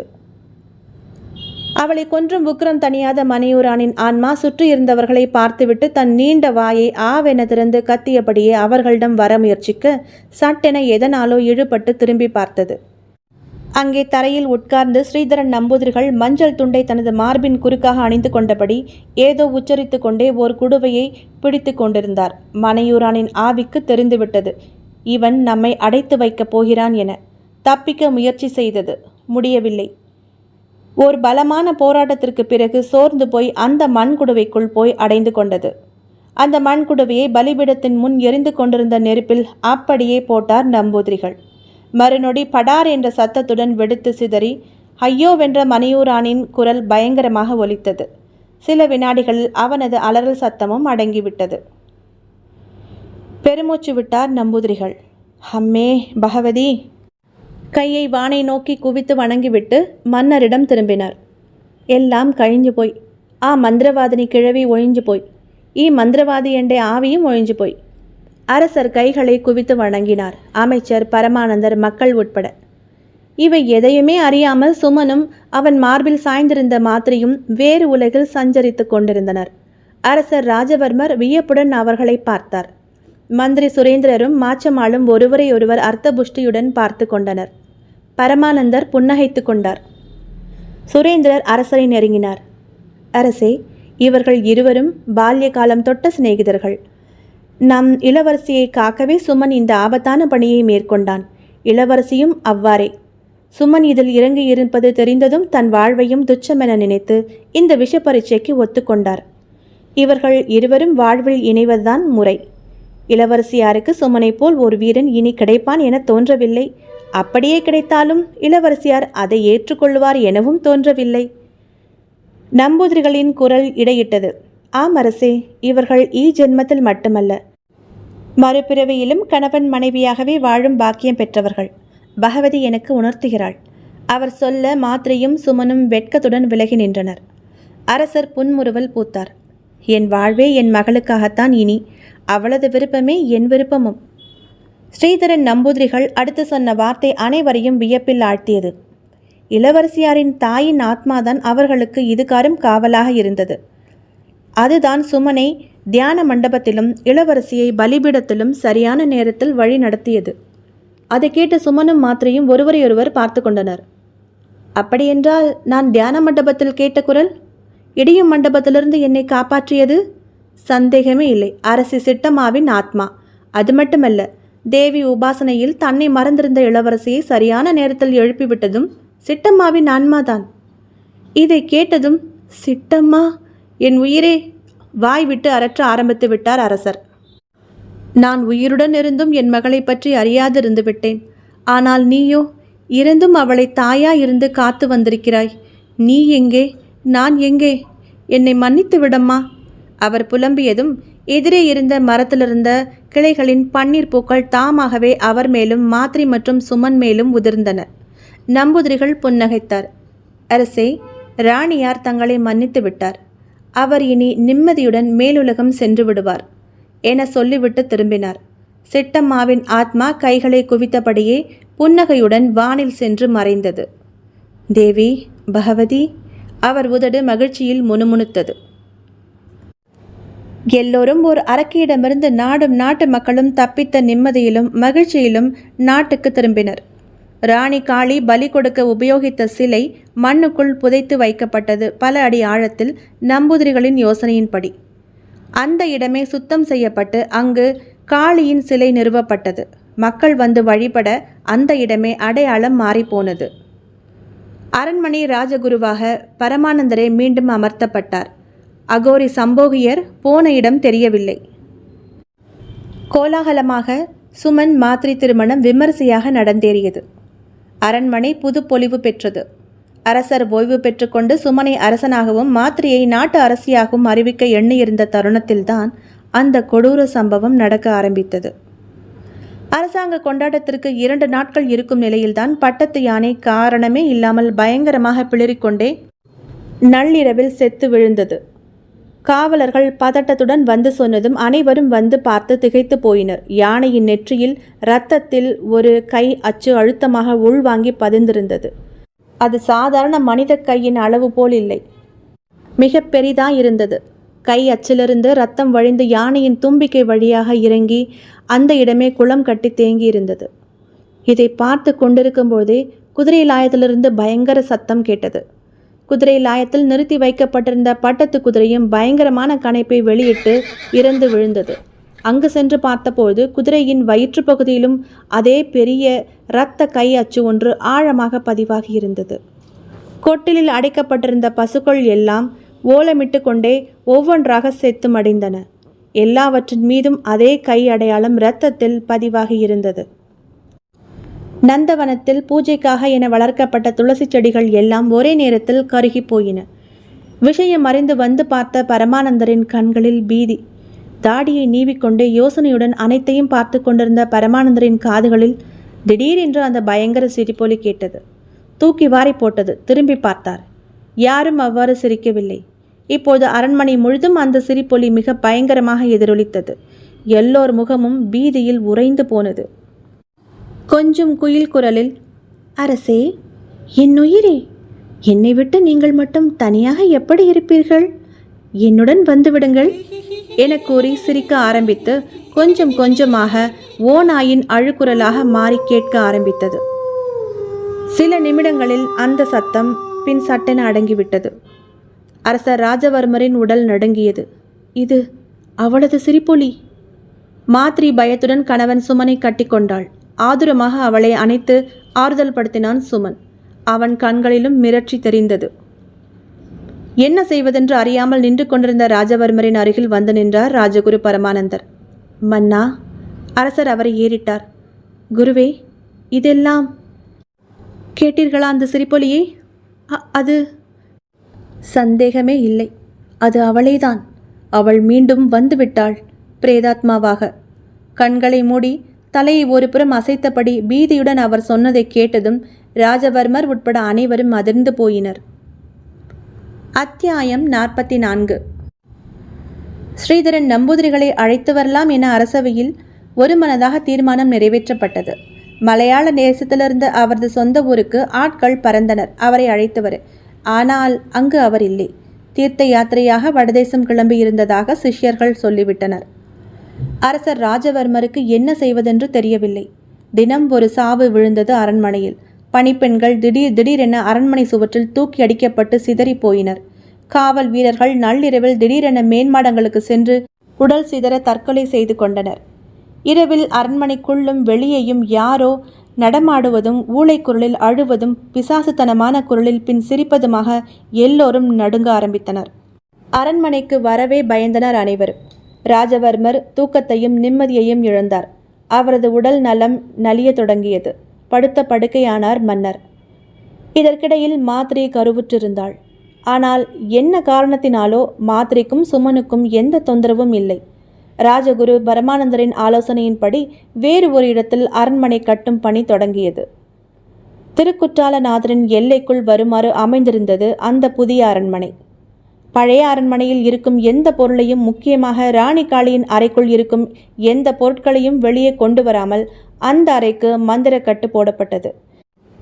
இதற்குள் கேரளாவிலிருந்து ஸ்ரீதரன் நம்பூதிரிகளும் வந்து சேர்ந்தார். விஷயம் அவர் காதுகளையும் எட்டி இருந்தது. அந்த இடத்திலேயே அமர்ந்து பிரசனம் பார்த்தவரின் முகம் அஷ்டகோணலானது. பிறகு பத்மாசனத்தில் அமர்ந்து பகவத் தியானம் செய்தார். அவரையே பார்த்து கொண்டிருந்தான் சுமன். அருகில் அமைச்சர் சுரேந்தர், ராஜகுரு. அவர்கள் முகத்திலும் கவலை முகாமிட்டிருந்தது. கண் திறந்தார் திருமேனி. தலையை அப்படியும் இப்படியுமாக ஆட்டினார். ராணி மிகப்பெரிய பிரேத பிசாசினியாய் அடங்காத கோபத்தோடும் துவேஷத்தோடும் அலைகிறா. அவளது ஒரு பொருள் அரண்மனையில் உண்டு. அதை தேடி வந்திருக்கா. அதை அடைய முடியாததால் காவு. அது என்னன்னு தெரியுமா? அவர்களை பார்த்து கேட்க எல்லோரும் ஒருவரையொருவர் பார்த்து கொண்டனர். அது இளவரசியின் கழுத்தில் உள்ள நாகாபரணம். ராணி காளியை அழிக்கும்போது நான் அதை எடுத்து அவரது கழுத்தில் போட்டுக்கொள்ள சொல்லியிருந்தேன். சில காரணங்களை உத்தேசித்து நான் அதை கழட்ட வேண்டான்னு இளவரசிக்கிட்ட பறிஞ்சது. தினமும் துர்க்கை உபாசனை பண்ற இளவரசிக்கு இப்போ அது ஒரு கவசம் போல் மாறிப்போய் அந்த ஆத்திரத்தில்தான் அது இத்திர அட்டகாசம் செய்வது அரண்மனையில். ராணி காளி உயிரோடு இருக்கும்பொழுது அடைய முடியாததை தான் இறந்து பிரேதாத்மா ஆன பிறகு அடையணும்னு நினைக்கிறாள். அதற்கு அந்த நாகாபரணம் அதிமுக்கியம். இழந்ததையெல்லாம் மீட்டு கொள்ளும் ஆக்ரோஷமான ஆசை கொண்டு அவள் என்ன வேண்டுமானாலும் செய்வாள். தன் சாவுக்கு காரணமான இளவரசி, சுமன், அரசர் யாரையும் அவள் விட்டு வைக்க மாட்டாள். இளவரசியின் நாகாபரணம் அவளையும் அவளுடைய உறவுகளையும் நெருங்க விடாமல் அவளை தடுத்து கொண்டிருக்கின்றது. அது இல்லாவிட்டால் ஒரு நொடி எல்லாம் சாம்பல்தான். ராஜகுரு யோசனையும் சரியே. பல சாவுகள் பலிகள் நிகழ்ந்த அரண்மனை இனி வாழ்வதற்கு தகுதியில்லாமல் பாழ்பட்டுத்தான் போகும். வேறு இடம் மாறிக்கொள்ளுங்கள். நாகாபரணம் இளவரசியிடமே சில நாள் இருக்கட்டும். ஒரு துர்தேவதை உபாசிச்சு பலி கொடுத்து அடைய பெற்ற அந்த மந்திர ஆபரணம் துஷ்டர்கள் கைகளில் சிக்கினால் பேராபத்து. ஞான் பின் அதற்கு ஒரு உபாயம் செய்கிறேன். அதற்கு முன் இந்த பிரேதாத்மாவை ஞான் கட்டி போடணும். யாரையும் அது வெளியேற அனுமதிக்காது என அவர் சொல்லி கொண்டிருக்கும் போதே திடீரென காற்றில் ஓர் கை செதில் செதிலாக உரிந்து போய் கருகி போனது நம்பூதிரியின் கழுத்தை கப்பென பிடித்து நெரிக்க ஆரம்பித்தது. நம்பூதிரிகளை மந்திரம் சொல்ல விடாமல் தொண்டையை இருக்க ஆரம்பித்தது. எல்லோரும் பதறிப்போய் இருக்கையை விட்டு எழுந்து ஓடி வந்தனர். சைகையாலேயே அவர்களை தடுத்தார்.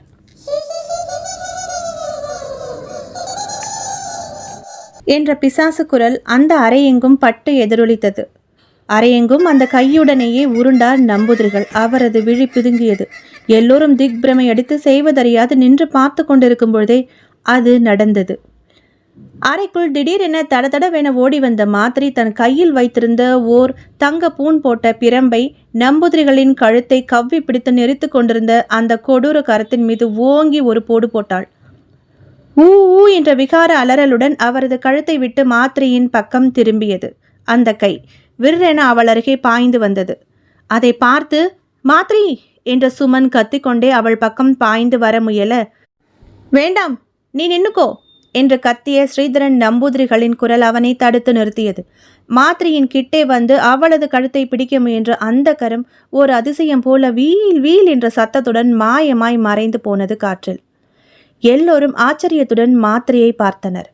அவள் கழுத்தில் இருந்த நாகாபரணம் அதீதமான வெண்ணிற பிரகாச ஒளியை வெளியிட்டு கொண்டிருந்து விட்டு சற்று நேரத்தில் அடங்கிவிட்டது. இதே நாகாபரணத்தின் என்ற சக்தி. பிரேதாத்மாவால் இளவரசியை நெருங்கவே முடியாது. இன்றிரவே ஞான் பூஜை செய்து திமிர் பிடித்த ஆவியை அடக்குகிறேன் சொன்ன ஸ்ரீதரன் நம்பூதிரிகள் முகத்தில் கோபம் அனல் வீசியது. அன்றிரவு நடுநிசையில் ராணி காளி கொல்லப்பட்ட காட்டுப்பகுதியில் வைத்து உக்கிர பூஜையை ஆரம்பித்தார் நம்பூதிரிகள். கையோடு விசேஷ மாவினால் தயாரிக்கப்பட்டிருந்த ஒரு மாவு பொம்மையை கொண்டு வந்து அதற்கு கருப்பு வஸ்திரம் உடுத்தி இரத்த நிற அகல பொட்டு வைத்து ஓர் அறுகோண சக்கர கோலம் அமைத்து அதில் நடுநாயகமாக அதை உட்கார வைத்திருந்தார். எதிரில் புதிதாக நிர்மாணிக்கப்பட்டிருந்த காட்டு காளி கோவில். அதில் உக்கிர கோலத்தில் காளி.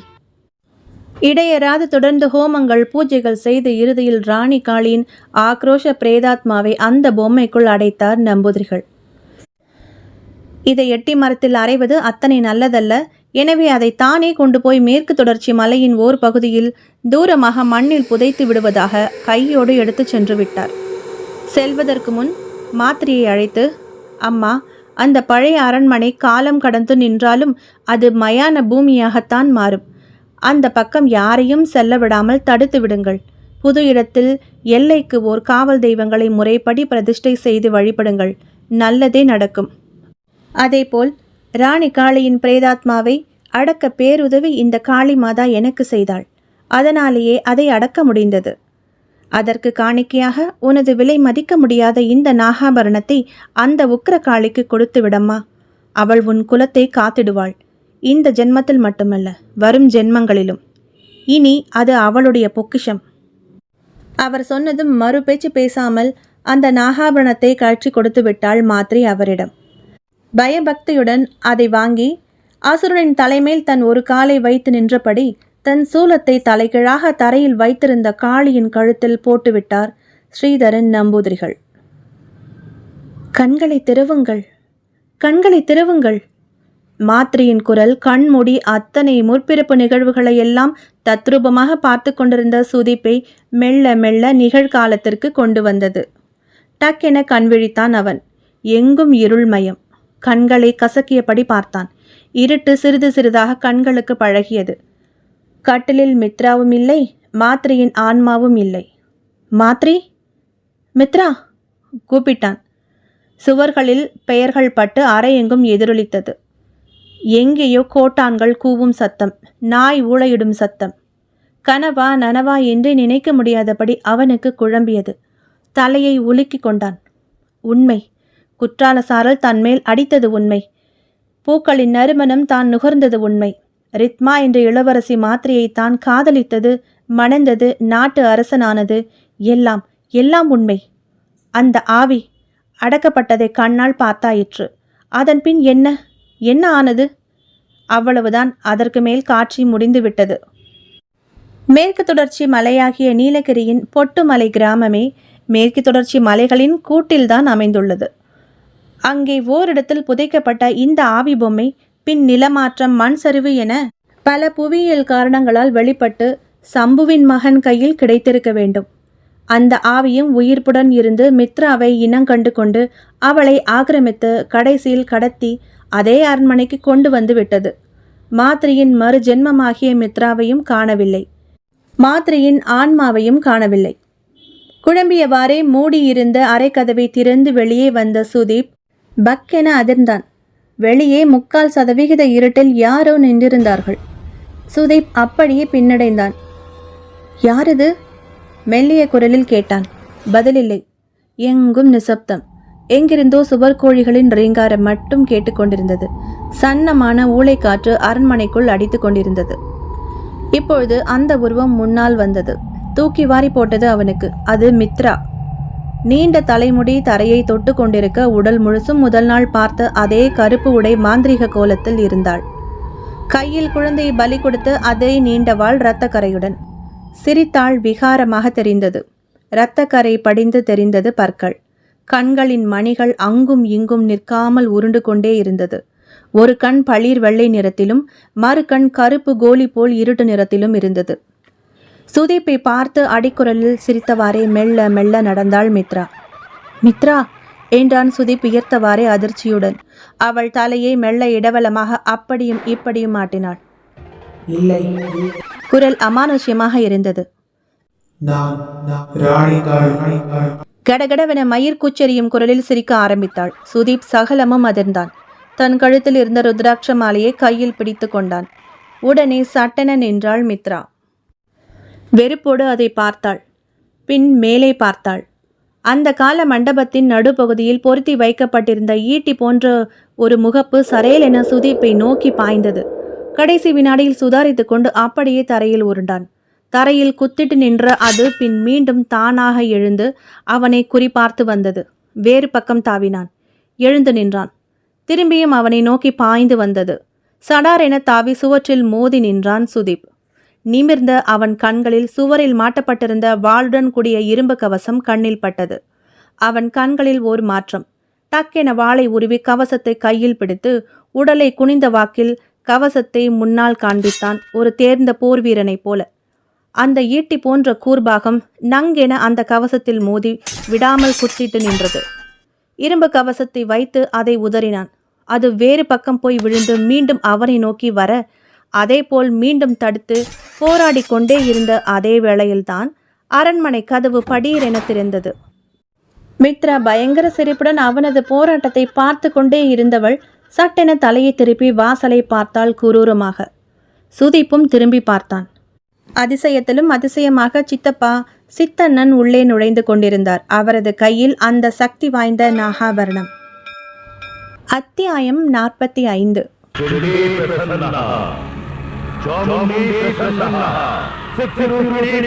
என உச்சரித்தபடியே மித்ராவை நோக்கி நகர்ந்தார் சித்தண்ணன். நீட்டிய அவரது கையில் இருந்த நாகாபரணத்தையே பார்த்தது மித்ராவின் உடலிலிருந்த ராணி காளியின் ஆவி. அதன் கண்களில் அதீத பளபளப்பு.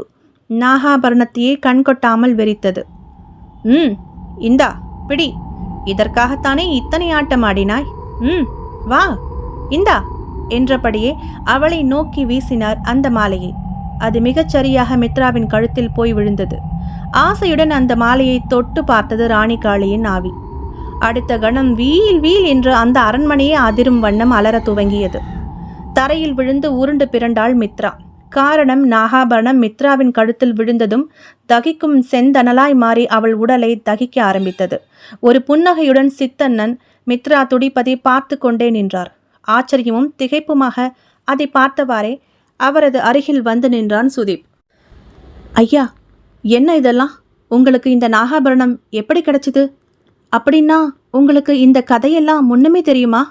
சுதீப் படபடப்பாக கேட்க சித்தண்ணன் புன்னகைத்தார். கோயம்புத்தூரில் நான் தியானத்தில் இருந்த பொழுதே சகல விஷயங்களும் எனக்கு தெரிந்துவிட்டது. உன்னை நீ அறிவதற்காகவே இங்கே அனுப்பினேன். என் குரு அகத்தீஸ்வரரின் உத்தரவும் அதுவே. அந்த நாகாபரணத்தை தேடவே நான் கிளம்பினேன். 300 வருடங்களுக்கு முன்பு காளியின் கழுத்தில் போடப்பட்ட சிலை இருந்த இடத்தை கண்டறிந்து அதை எடுத்து வரவே நான் சென்றது. அதை சாமானியர்களால் அவ்வளவு எளிதாக இனம் கண்டறிய முடியாது. பாழடைந்து கிடந்த கோயிலை கண்டறிந்து நான் சென்றபோது காளியின் கழுத்தில் சர்ப்பமாய் தொங்கிக் கொண்டிருந்தது இந்த சர்ப்பாபரணம். அன்னையின் உக்கிரசக்தி அதனில் ஆவாகனம் ஆகியிருந்தது. என் குருநாதர் எனக்கு உபதேசித்த சர்ப்பவசிய மந்திரத்தை உச்சரித்து அதை பழையபடி நாகாபரணமாக மாற்றிக்கொண்டு வந்துவிட்டேன். அதுதான் இப்பொழுது அந்த துர்சக்தியை படாத பாடுபடுத்தி கொண்டிருக்கிறது. சுதீப் தரையில் விழுந்து துடித்து கொண்டிருக்கும் மித்ராவை கவலையுடன் பார்த்தான். சாமி, மித்ராவுக்கு ஏதாவது ஆயிடாதா? அவனை குறும்புடன் பார்த்தார் சித்தண்ணன். ஒன்றும் ஆகாது. உன் ஜென்மாந்திர காதலி பத்திரமாக இருப்பாள். அவளை ராணி காளியிடமிருந்து காப்பாற்றவே அதை அவளது கழுத்தில் போட்டேன். அப்பொழுது மிக நீளமான பயங்கர அலறல் மித்ராவிடமிருந்து வெளிப்பட்டது. அதே நேரம் ராணிகாளியின் கோரமான கருப்பு உருவம் அவளிடமிருந்து வெளிப்பட்டு அவர்களை நோக்கி பயங்கர ஆவேசத்துடன் தாக்க வர சித்தண்ணன் சட்டென தனது பையிலிருந்த ஏதோ ஒரு பொடியை எடுத்து அதன் மேல் வீசினார். ஊ என ஊளையிட்டு கொண்டே சட்டென புகையாகி மறைந்து போனது காற்று உருவம். சுதீப் மயங்கி கிடந்த மித்ராவிடம் ஓடினான். அவளை தூக்கி அவளது தலையை மடியில் வைத்து அவளுடைய கன்னங்களை தட்டினான் படபடவென. நாகாபரணம் தகித்ததில் அவளது உடலிலும் அங்கங்கே சில தீக்காயங்கள். கண் விழித்தாள் அவள். சுதீப்பை நேருக்கு நேராக பார்த்தாள். வந்துட்டீங்களா என கேட்டுவிட்டு மீண்டும் மயங்கிவிட்டாள் மித்ரா. சாமி என சித்தண்ணனை கலவரமுடன் பார்த்தான் சுதீப். ஒன்றும் பயப்பட வேண்டாம், சாதாரண மயக்கம்தான். இப்பொழுது மாத்திரையின் ஆன்மா உள்ளே நுழைந்து விட்டது. உன்னை அடையாளம் கண்டு கொண்டது. மீண்டும் கண் விழிக்கும்போது அவள் பழைய மித்ராவாகி இருப்பாள். முன்ஜென்ம ஞாபகங்கள் அவளுக்கு இருக்காது. அவள் இப்படி ஓரமாக இருக்கட்டும். நீ முதலில் செய்ய வேண்டியது ராணி காளியின் ஆத்ம உடம்பை, அது எங்காவது இருளில் ஒளிந்திருக்கும். இன்னும் சற்று நேரத்தில் சூரிய உதயம் ஆகப் போகிறது. அதை எப்படியாவது எடுத்து வெளிப்படுத்த வேண்டும். அந்த மந்திர பொம்மை எங்கே என தேடு போ. அவர் சுதீப்பை முடுக்கினார். இந்தா, பையிலிருந்து எதையோ எடுத்து உள்ளங்கையில் வைத்தார். பார்த்தான். ஓர் சிறிய இலை குவியல் அது. இதுதான் ஜோதி கற்ப இலை. இதை உன் கைகளில் வைத்து கொண்டு போ. இதன் வெளிச்சம் உனக்கு வழிகாட்டும். அவர் சொல்லவும் அவரை வணங்கிவிட்டு அந்த இலையை உள்ளங்கையில் வைத்தான் அவன். அவன் பார்க்கவே அது திடீரென யாரோ நெருப்பு வைத்தது போல் எரிய ஆரம்பித்தது. ஆச்சரியத்திலும் ஆச்சரியமாக அந்த நெருப்பு அவனை சுடவில்லை. சித்தண்ணன் அங்கேயே நின்று கொள்ள அவன் அரண்மனையின் ஒவ்வொரு அறைக்குள்ளும் புகுந்து தேட ஆரம்பித்தான். காலையிலிருந்து தான் பார்த்து வந்த அத்தனை அறைக்குள்ளையும் நுழைந்தான். அபரிமிதமான வெளிச்சம் தந்து கொண்டிருந்தது ஜோதி கற்ப இலை. மேன்மாடம் வரை சென்று பார்த்தான். எங்கும் ராணிகாளியின் ஆத்மாவை காணவில்லை. அவன் ஒவ்வொரு அறைக்குள்ளும் செல்லும் போதெல்லாம் உள்ளிருந்து கீச் கீச் என்ற குரலில் யாரோ விசுக்கென்று அவனை கடந்து செல்வது போல் இருக்கும். காற்று குரலில் அங்கங்கே கிசுகிசுப்பு வேறு தெளிவில்லாமல் கேட்டது. சடார் சடார் என பல்வேறு பயமுறுத்தும் தோற்றங்கள் அவன் முன் உலாவி அவனை திகிலடைய வைத்தது. சித்தண்ணன் வந்தது அவனுக்கு பெரும் தைரியத்தை தந்திருந்தது. படுபயங்கரமான இந்த ஆவியை விடக்கூடாது என எண்ணமிட்ட அவனது முதுகில் ஓர் குறுகுறுப்பு. சட்டென நின்றான். யாரோ பின்னாடி இருந்து அவனை நெருங்குவது போல் தெரிந்தது. சட்டென திரும்பினான். வெளிச்சத்தில் யாரும் இல்லை. திடீரென பின்புறம் அந்த பேய் கூச்சல் கேட்டது. சட்டென திரும்ப போனவன் தடுமாறி தடதடவென படிகளில் அப்படியே உருண்டான். இலை எங்கோ தெரித்து விழுந்து அணைந்து போனது. அவன் விழுந்தபோது கடைசி படியில் நீட்டிக்கொண்டிருந்த ஆணிகளில் மாட்டி அவனுடைய கழுத்து ருத்ராட்ச மாலையும் கை தாயத்து கயிறும் பட்படார் என அருந்து போனது. அத்தியாயம் 46. ஹாஹாவென ராணிகாளியின் பேச்சிருப்பு அரண்மனை எங்கும் எதிரொலித்தது. அதை கேட்ட சித்தண்ணன் முகத்தில் மாற்றம். சுதீப் விழுந்து கிடந்த அறை எங்கும் ஒரே இருள் மயம். யார் யாரோ அவனை தாண்டி கடந்து போவதுமாய் பலவித பேச்சு குரல்கள். எழுந்திருக்க முயன்றான். கை கால்களை அசைக்க முடியவில்லை. எழ முடியவில்லை. சித்தண்ணனை கூப்பிட முயன்றான். முடியவில்லை. தொண்டையில் குரல் எழும்பவில்லை.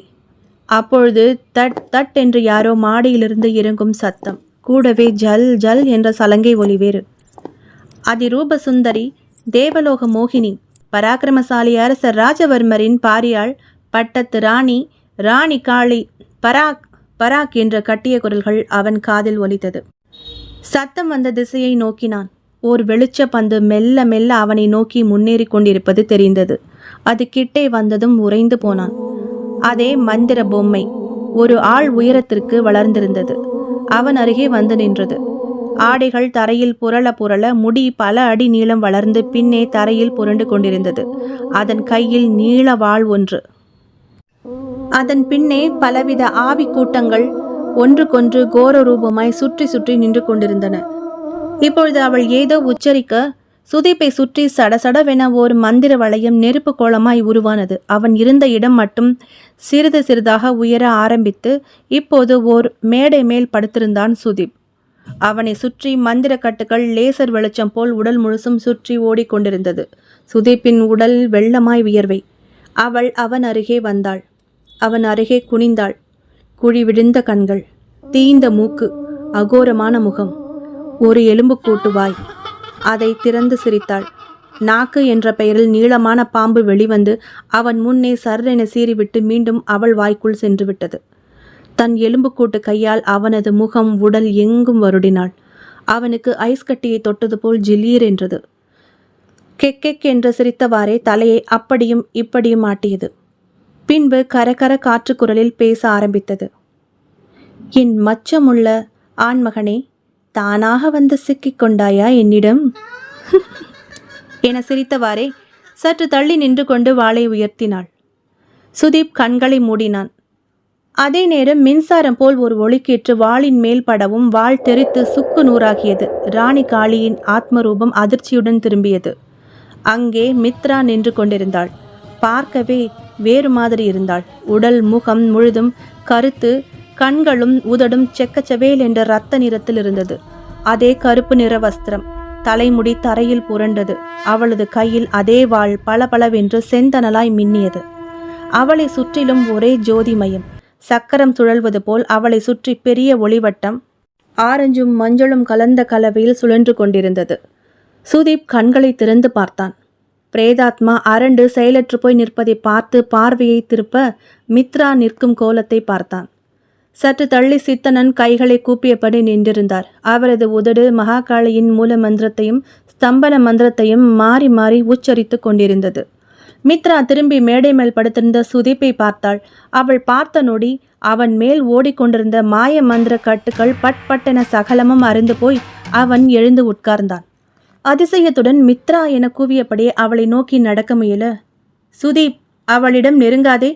அவள் உன் மித்ரா அல்ல, இப்போது உக்கிரகாளி. அவள் எதிரில் யார் வந்தாலும் சுட்டு சாம்பலாக்கி விடுவாள். காளியின் சக்தியை மித்ராவின் உடலில் இறக்கியிருக்கிறேன். என்ன, காளியின் சக்தியா?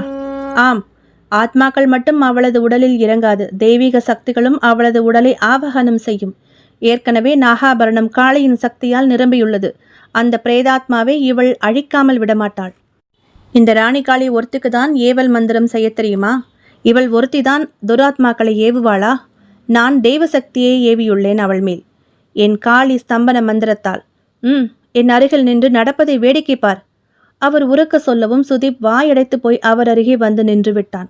மித்ராவின் தோற்றம் அவனை மிரட்டி விட்டிருந்தது.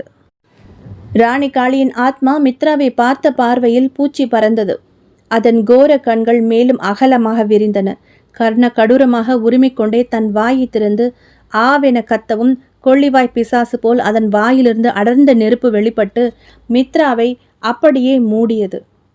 தொடர்ந்து 10 நொடிகள் நெருப்பு மட்டுமே சூழ்ந்த நிலையில் மித்ரா நின்றிருந்த இடம் ஒரு நெருப்பு மயமாக காட்சியளித்தது.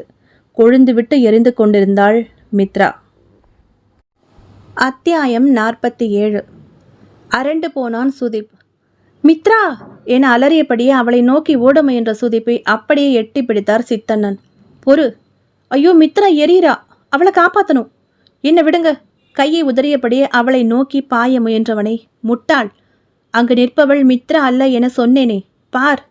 நெருப்பை எரிக்குமா எங்காவது? அண்ட பகிரண்டத்துக்கும் தாயானவள், சௌந்தரிய லகரியில் அவ்வளவு அழகியாக ஆதிசங்கரால் வர்ணிக்கப்பட்ட என் அன்னை நீதிக்கு ஜோதி. ஆனால் அநீதிக்கு அவள் பெரிய அக்னி பிழம்பு, சுட்டு பொசுக்கி விடுவாள்.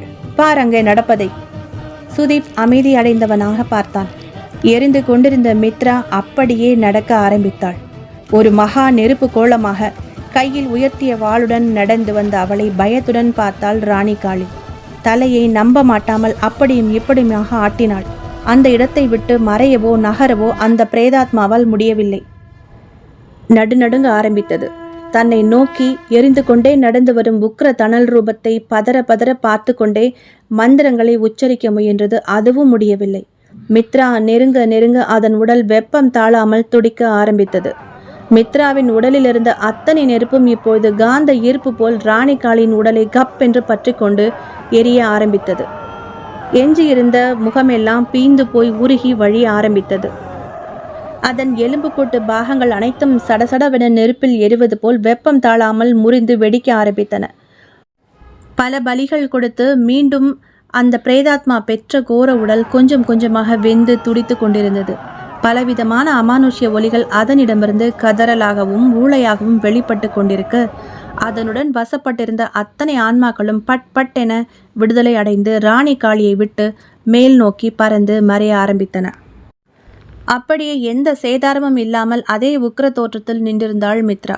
அவளது வாய் மெல்ல திறந்து ஆவென கத்த, நாக்கு நீண்டு நீண்டு வயிறு வரை வெளித்தொங்கியது இரத்த சிவப்பாக. திவ்ய காளி சொரூபமாக மாறியிருந்த மித்ராவை பார்த்து கைகளை குவித்தார் சித்தண்ணன். சுதீப் திறந்த வாய் மூடாமல் கண்களை விரித்து பார்த்தவாறே நின்றிருந்தான். அவன் முகத்தில் பல்வேறு உணர்ச்சி கலவைகள். ஆக்ரோஷ கத்தலுடன் தொங்கிய நாக்குடன் தனது வாளை ஓங்கி எரிந்து கொண்டிருந்த ராணி காளியின் ஆத்ம உடலை நோக்கி இறக்கினாள். மித்ராவின் உடலில் இருந்த மகாகாளி நீண்ட அலறலோடு பாதி துண்டாய் விழுந்தது அவள் உடல். சற்று நேரத்திற்கெல்லாம் சத்தம் அடங்கிவிட்டது.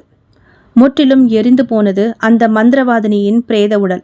சாம்பல் மட்டுமே கருப்பு நிறத்தில் எஞ்சியிருந்தது. அதை அள்ளி தன் உடல் எங்கும் பூசிக்கொண்டே வெறி வந்தது போல் ஆட ஆரம்பித்தாள் மித்ரா. தொம் தொம் என ஒவ்வொரு அடிக்கும் அரண்மனை குலுங்க ஆரம்பித்தது. தலையை சுழற்றி சுழற்றி ஆடினாள். ருத்ரதாண்டவம் போல் இருந்தது பார்ப்பதற்கு. அதற்கு பக்க வாத்தியம் போல் இடியும் மின்னலும் காற்றும் ஒரு சேர வெளியில் கேட்க ஆரம்பித்தது. தன் வாழ்நாளில் இப்படி ஒரு காட்சியை சுதீப் பார்த்ததில்லை. முற்றிலும் வேறு ஒரு உலகத்தில் இருப்பதாக நினைத்தான். கண் கொட்டாமல் மித்ரா காளி ரூபமாக ஆடுவதையே பார்த்து செயலற்று நின்றிருந்தான். அவன் கை தன்னிச்சையாக கூப்பியிருந்தது. அவள் ஆட ஆட அரண்மனைக்குள் இருந்த பொருட்கள் எல்லாம் படீர் படீர் என வெடித்து சிதறியது. ஆடிக்கொண்டே போய் சுவர்களை காலால் எட்டி உதைத்தாள். உதைக்க உதைக்க மண்டப தூண்கள் இடிந்து விழ ஆரம்பித்தன. செயலற்று நின்றிருந்த சுதீப்பின் கையை பிடித்து இழுத்து கொண்டு அரண்மனை வாசலை நோக்கி ஓடினார் சித்தண்ணன். மித்ரா தன் ஆட்டத்தாலேயே அரண்மனையை துவம்சம் செய்து கொண்டிருந்தாள். அவர்கள் வெளியே வந்து நிற்கவும் அவ்வளவு பெரிய அரண்மனை டமார் என்ற சத்தத்துடன் இடிந்து விழவும் சரியாக இருந்தது. அதே நொடி அரண்மனையில் இருந்தும் அதை சுற்றிய மயான பூமியிலிருந்தும் பல பல கருப்பு புகை உருவங்கள் கிளம்பி வானை நோக்கி சென்று சென்று மறைந்து கொண்டிருந்தன. சூரியன் தன் உதயத்தை தொடங்கியிருந்தான். மித்ரா என கதறினான் சுதீப். சித்தண்ணன் அவன் தோளை தொட்டார். உன் மித்ராவுக்கு எதுவும் ஆகாது, வா என அழைத்தார். மித்ரா அங்கே என இடிந்த அரண்மனையை நோக்கி கை காட்டியவனை கனிவாக பார்த்தார் சித்தண்ணன். சுதீப், மித்ரா அங்கு இருக்க மாட்டாள் இனி. இல்லை, அங்கேதான் இருக்கா. அவளுக்கு என்னமோ ஆயிடுச்சு. பதறிய அவனை ஆசுவாசப்படுத்தினார். இதோ பார் சுதீப், இதுவரை நீ பார்த்ததெல்லாம் உண்மைனா இப்போ நான் சொல்றதும் உண்மைதான். மித்ரா இந்த இடத்தில் இல்லை. அவள் எங்கே இருக்கான்னு எனக்கு தெரியும், வா என அவனை அவர் பிடித்த வினாடி அரண்மனை மறைந்தது. தென்காசி மறைந்தது. ரோடுகள், கார், பஸ் வாகனங்கள் கண்ணில் பட்டு பட்டு மறைந்தன. காற்றில் மிதப்பது போல் உணர்ந்தான். அவர் அவனது கையை விட்டார். ஏதோ ஒரு வனாந்திர காட்டுக்குள் நிற்பதை உணர்ந்தான். விடிய ஆரம்பித்த பொழுது. சூரிய கதிர்கள் இன்னும் அந்த காட்டை எட்டியிருக்கவில்லை. இருட்டாக சுவர் கோழிகளின் ரீங்காரத்துடன் பறவைகள் மிருகங்களின் ஒலிகளுடனும் எங்கோ தூர கேட்கும் அருவியின் ஓசையுடனும் அடர்ந்து இருந்தது அந்த வனப்பகுதி. சுதீப் புரியாமல் சுற்றுமுற்றும் பார்த்தான். முன்னால் சற்று தூரத்தில் சித்தண்ணன் நடந்து போய் கொண்டிருந்தார். சுதீப் வேகமாக அவரை பின்தொடர்ந்தான். ஒரு சிறிய பாழடைந்த கோயிலின் முன் போய் நின்றார் அவர். காட்டு கொடிகள் கோயிலை சுற்றி மூடியிருந்தது. ஓரிடத்தில் கோயில் கோபுரத்தின் மேல் மரம் முளைத்திருந்தது. முன் மண்டபம் மற்றும் ஒரே ஒரு கருவறை மட்டுமே. மேற்கூரை சிதிலமடைந்து மரம் முளைத்து வளர்ந்திருக்க, ஆனால் உள்ளே கருவறைக்குள் விளக்கு ஏற்றியிருப்பது போன்ற வெளிச்சம் உள்ளிருந்து கசிந்து கொண்டிருந்தது இடுக்குகளின் வழியாக. சித்தண்ணன் பின்னால் வந்து நின்ற சுதீப் அந்த கோயிலை பார்த்தான். சித்தண்ணன் கண்மூடி கை கூப்பி ஏதோ உச்சரித்து கொண்டிருந்த அதே வேளையில்தான் ஜல் ஜல் என்ற சலங்கை ஓசை கேட்டது. சுதீப் சட்டென சத்தம் வந்த திசையை நோக்கினான். ஆனந்த அதிர்வு வந்து மோதியது அவன் நெஞ்சில். சற்று தூரத்தில் மித்ரா வந்து கொண்டிருந்தாள். அதே கோலத்தில் உடல் எங்கும் சாம்பலும் புழுதியுமாக கலந்து வெறித்த பார்வையுடன் நடந்து வர, வந்தவள் நேராக சித்தண்ணன் முன் போய் நின்றாள். இடுப்பில் கை வைத்தபடி கம்பீரமான குரலில், கண்களை திருமகனே என்றாள். சித்தண்ணன் கண் திறந்தார். தாயே என அவள் காலில் விழுந்தார். சுதீப், நீயும் விழு. உங்கள் இருவரது வாழ்வையும் அந்த பேயிடமிருந்து காப்பாற்றி தந்தவள் இந்த அன்னை. சுதீப் டக் என காலில் விழுந்து வணங்கினான். காளி தெய்வம் பேசியது. சித்தண்ணா, இப்பொழுது மகிழ்ச்சிதானே? நீ இட்ட கட்டளையை நிறைவேற்றி விட்டேன். அவளது குரல் படு கம்பீரமாக இருந்தது. அந்த குரலை கேட்டதும் சுதீப்பிற்கு உடல் சிலிர்த்தது. நான் இட்ட கட்டளையா? சித்தண்ணன் எழுந்தார். கை கூப்பியபடியே நின்றார். அவர் கண்கள் கண்ணீரை பொழிந்தது. அம்மா, எவ்வளவோ முனி சிரேஷ்டர்களும் தேவாதி தேவர்களும் தங்கள் திருமுக தரிசனத்துக்காக காத்திருக்க, இந்த பாழும் ஜென்மம் அழைத்த குரலுக்கு ஓடோடி வந்தாயே, நான் என்ன பாக்கியம் செய்தேன்? அவர் குரல் தடுத்தடுத்தது. தெய்வம் புன்னகைத்தது. சுயநலமில்லாத எந்த ஒரு வேண்டுகோளுக்கும் அழைப்புக்கும் நான் உடனே இறங்கி வருவேன் சித்தண்ணா. நான் மட்டுமல்ல, எந்த தெய்வமும் வரும். என் தீவிர உபாசகன் நீ அழைத்தும் நான் வராமல் போய்விடுவேனா என்ன? இறுதியில் உன் வித்தையில் வெற்றி பெற்று விட்டாய் மகனே. உன் மந்திர வித்தைகளை மக்களின் நன்மைக்காக செலவிடு. என் அருள் உனக்கு என்றும் நிலைத்திருக்கும். சுதீப்பிடம் திரும்பியது தெய்வம். இந்த மகள் முன் ஜென்மத்தில் என் மற்றொரு வடிவமான துர்கையின் பக்தை. ஜென்ம ஜென்மமாய் அவளை தொடர்ந்து வந்த துன்பத்தை நான் அழித்து பொசுக்கிவிட்டேன். இனி இவள் உன் பொறுப்பு. நடந்த எதுவும் அவளுக்கு தெரியாது. உனக்கும் இத்துடன் அனைத்தும் மறந்து போகும். வாழ்க்கைக்கு முன் ஜென்ம தொடர்புகளும் நினைவுகளும் எப்போதும் ஒருவருக்கு உகந்ததல்ல. புரிகிறதா சித்தண்ணா என்றவாறே திரும்பி அவரை பார்க்க, அவரும் ஆகட்டும் தாயே என்றதும், அதுவரை கம்பீரமாக இடுப்பில் கை வைத்தபடி பேசிக்கொண்டிருந்த மித்ரா டக் என அப்படியே சரிந்து விழ ஆரம்பித்தாள். சுதீப் பாய்ந்து சென்று அவளை தாங்கி பிடித்தான். மித்ராவின் உடலிலிருந்து ஓர் ஒளி தோன்றி அந்த காட்டுக்கோவிலினுள் சென்று பெரும் ஜோதியாய் தோன்றிவிட்டு பின் மறைந்தும் போனது. மித்ராவை கன்னங்களை தட்டி எழுப்ப முயன்று கொண்டிருந்தான் சுதீப். இப்போது அவள் உடை தோற்றம் எல்லாம் பழையபடியே கோயம்புத்தூரில் காணாமல் போன போது எப்படி இருந்தாலோ அப்படியே மாறியிருந்தது. சித்தண்ணன் கூப்பிட்டார். சுதீப். அவன் நிமிர்ந்தான். என் அன்னை குடிக்கொண்ட இந்த உடலை இனி எந்த தீய சக்தியும் நெருங்க முடியாது. நீயும் நடந்த அத்தனையையும் மறந்துவிடு. அதுவே உனக்கும் இவளுக்கும் நல்லது. அரண்மனையில் நடந்த எதுவும் உனக்கு நினைவிருக்காது. இது அன்னையின் கட்டளை என்றவாறே அவனது நடுநெற்றியில் தன் கட்டை விரலை வைத்து அழுத்தினார். சுளீர் என மின்சாரம் பாய்ந்தது போல் இருந்தது. ஒரு வெளிச்சப்புள்ளி தோன்றி அவன் உடலெங்கும் பரவியது. விரலை எடுத்தார். அவன் மலங்க மலங்க விழித்தான். சுற்றுமுற்றும் பார்த்தான். மயக்கமாயிருந்த மித்ராவை பார்த்தான். மித்ரா என அவளை தட்டி எழுப்பினான். மெல்ல கண்விழித்தாள் மித்ரா. சுதீப்பை பார்த்ததும் ஏதோ தோன்ற, சுதீப் என்றவாறே அவன் கழுத்தை கட்டி கொண்டாள். அவளை மெல்ல தூக்கி நிறுத்தினான் அவன். ஐயா, என்ன நடந்தது? அந்த அரண்மனைக்குள்ள நுழைஞ்சதுதான் நினைவிருக்கு. அதுக்கப்புறம் நடந்த எதுவும் எனக்கு ஞாபகம் இல்லையே. நானும் மித்ராவும் இங்கே எப்படி வந்தோம்? நீங்க எப்படி இங்கே வந்தீங்க? அரண்மனை, ராணி காளி, பேய், மாத்ரி, இதெல்லாம் என்ன ஆச்சு? அவன் படபடக்க மித்ரா புரியாமல் குழப்பமுடன் பார்த்தாள் அவனை. அவர் கையமர்த்தினார். பொறுமை, பொறுமை, எல்லாம் நன்மைக்கே. மித்ராவை ஆட்டி வைத்த அந்த பிரேத பிசாசை அன்னை காளி அழித்து விட்டாள். அதன் பிடியில் சிக்கிய உன்னையும் காப்பாற்றி விட்டாள். உங்கள் இருவருக்கும் அருளாசிகளை என் உபாசனை தெய்வம் காளி மாதா பரிபூர்ணமாக வழங்கியுள்ளாள். இனி மித்ராவின் வாழ்வில் எந்தவித அசம்பாவிதங்களுக்கும் இடமில்லை. அம்மா மித்ரா, இனி இவனே உன் கணவன். ஜென்ம ஜென்மமாய் உங்கள் பந்தம் இனிதே தொடரட்டும். மித்ராவின் முகத்தில் மெல்ல வெட்கம் படர்ந்தது. சுதீப்பின் காதுகளில் மட்டும், உன் தந்தை உனக்கு உன் ஆசைகளை வழங்கச் சொன்னார். அவர் இனி உன்னுடன் தொடர்பில் இருக்க மாட்டார். அரண்மனையில் காளிமாதா பிசாசினியுடன் பிடியிலிருந்த பல ஆத்மாக்களுக்கு விடுதலை தந்தபோது உன் தந்தையின் ஆன்மாவும் விரும்பி மோட்சத்திற்கு சென்று விட்டது, நிம்மதியாக என்றபோது சுதீப்பின் கண்களில் கண்ணீர். அப்பா என்றான் மெதுவான குரலில். வாருங்கள் போகலாம் என்றவாறு அவர் முன்னால் நடக்க அவரை பின்தொடர்ந்து சுதீப்பின் கையை கோர்த்தபடி அவன் தோளில் சாய்ந்தபடி நடந்தாள் மித்ரா. ஒரு கையால் அவளை அணைத்தபடி சுதீப்பும் ஒரு நிம்மதி பெருமூச்சுடன் நடந்தான். அவர்கள் சென்றதும் காட்டுக்கொடிகள் சூழ்ந்த அந்த காட்டு காளி கோவிலினுள் கருவறை மண்டபத்திற்குள் ஒரு வெளிச்சக்கீற்று தோன்றியது. இப்பொழுது கழுத்தில் மண்டையோட்டு மாலைகளுடனும் தொங்கிய நாக்குடனும் கீழே மிதித்து அசுரனின் தலையில் தன் சூலத்தை வைத்தவாறே நின்றிருந்த மகாகாளியின் கரிய சிலைமேனியில் இப்பொழுது அந்த நாகாபரணம் அது மின்னிக் கொண்டிருந்தது. பின் ஓர் பொன்னிற நாகமாக மாறி அவளது கழுத்தை சுற்றி படமெடுக்க துவங்கியது. உக்கிர காளியின் முகத்தில் புன்னகை சுடர்விட்டது. கூப்பிட்ட குரலுக்கு ஓடிவரும் மகாகாளியே, நீயே பெண் சக்தி, சக்தியின் வடிவம். ஆபத்து காலத்தில் உன் சக்தியில் ஒரு சிறு துளியேனும் தா அம்மா. தன்னை சிதைக்க வரும் அரக்க குணம் கொண்ட மனிதரிடமிருந்து தன்னை தற்காத்து கொள்ள பெண் குலத்திற்கு உன் சக்தியை கொடுத்தாயே. உன் மகா கால வடிவமே இப்பொழுது பெண் குலத்திற்கு மிக முக்கிய தேவை. முற்றும்.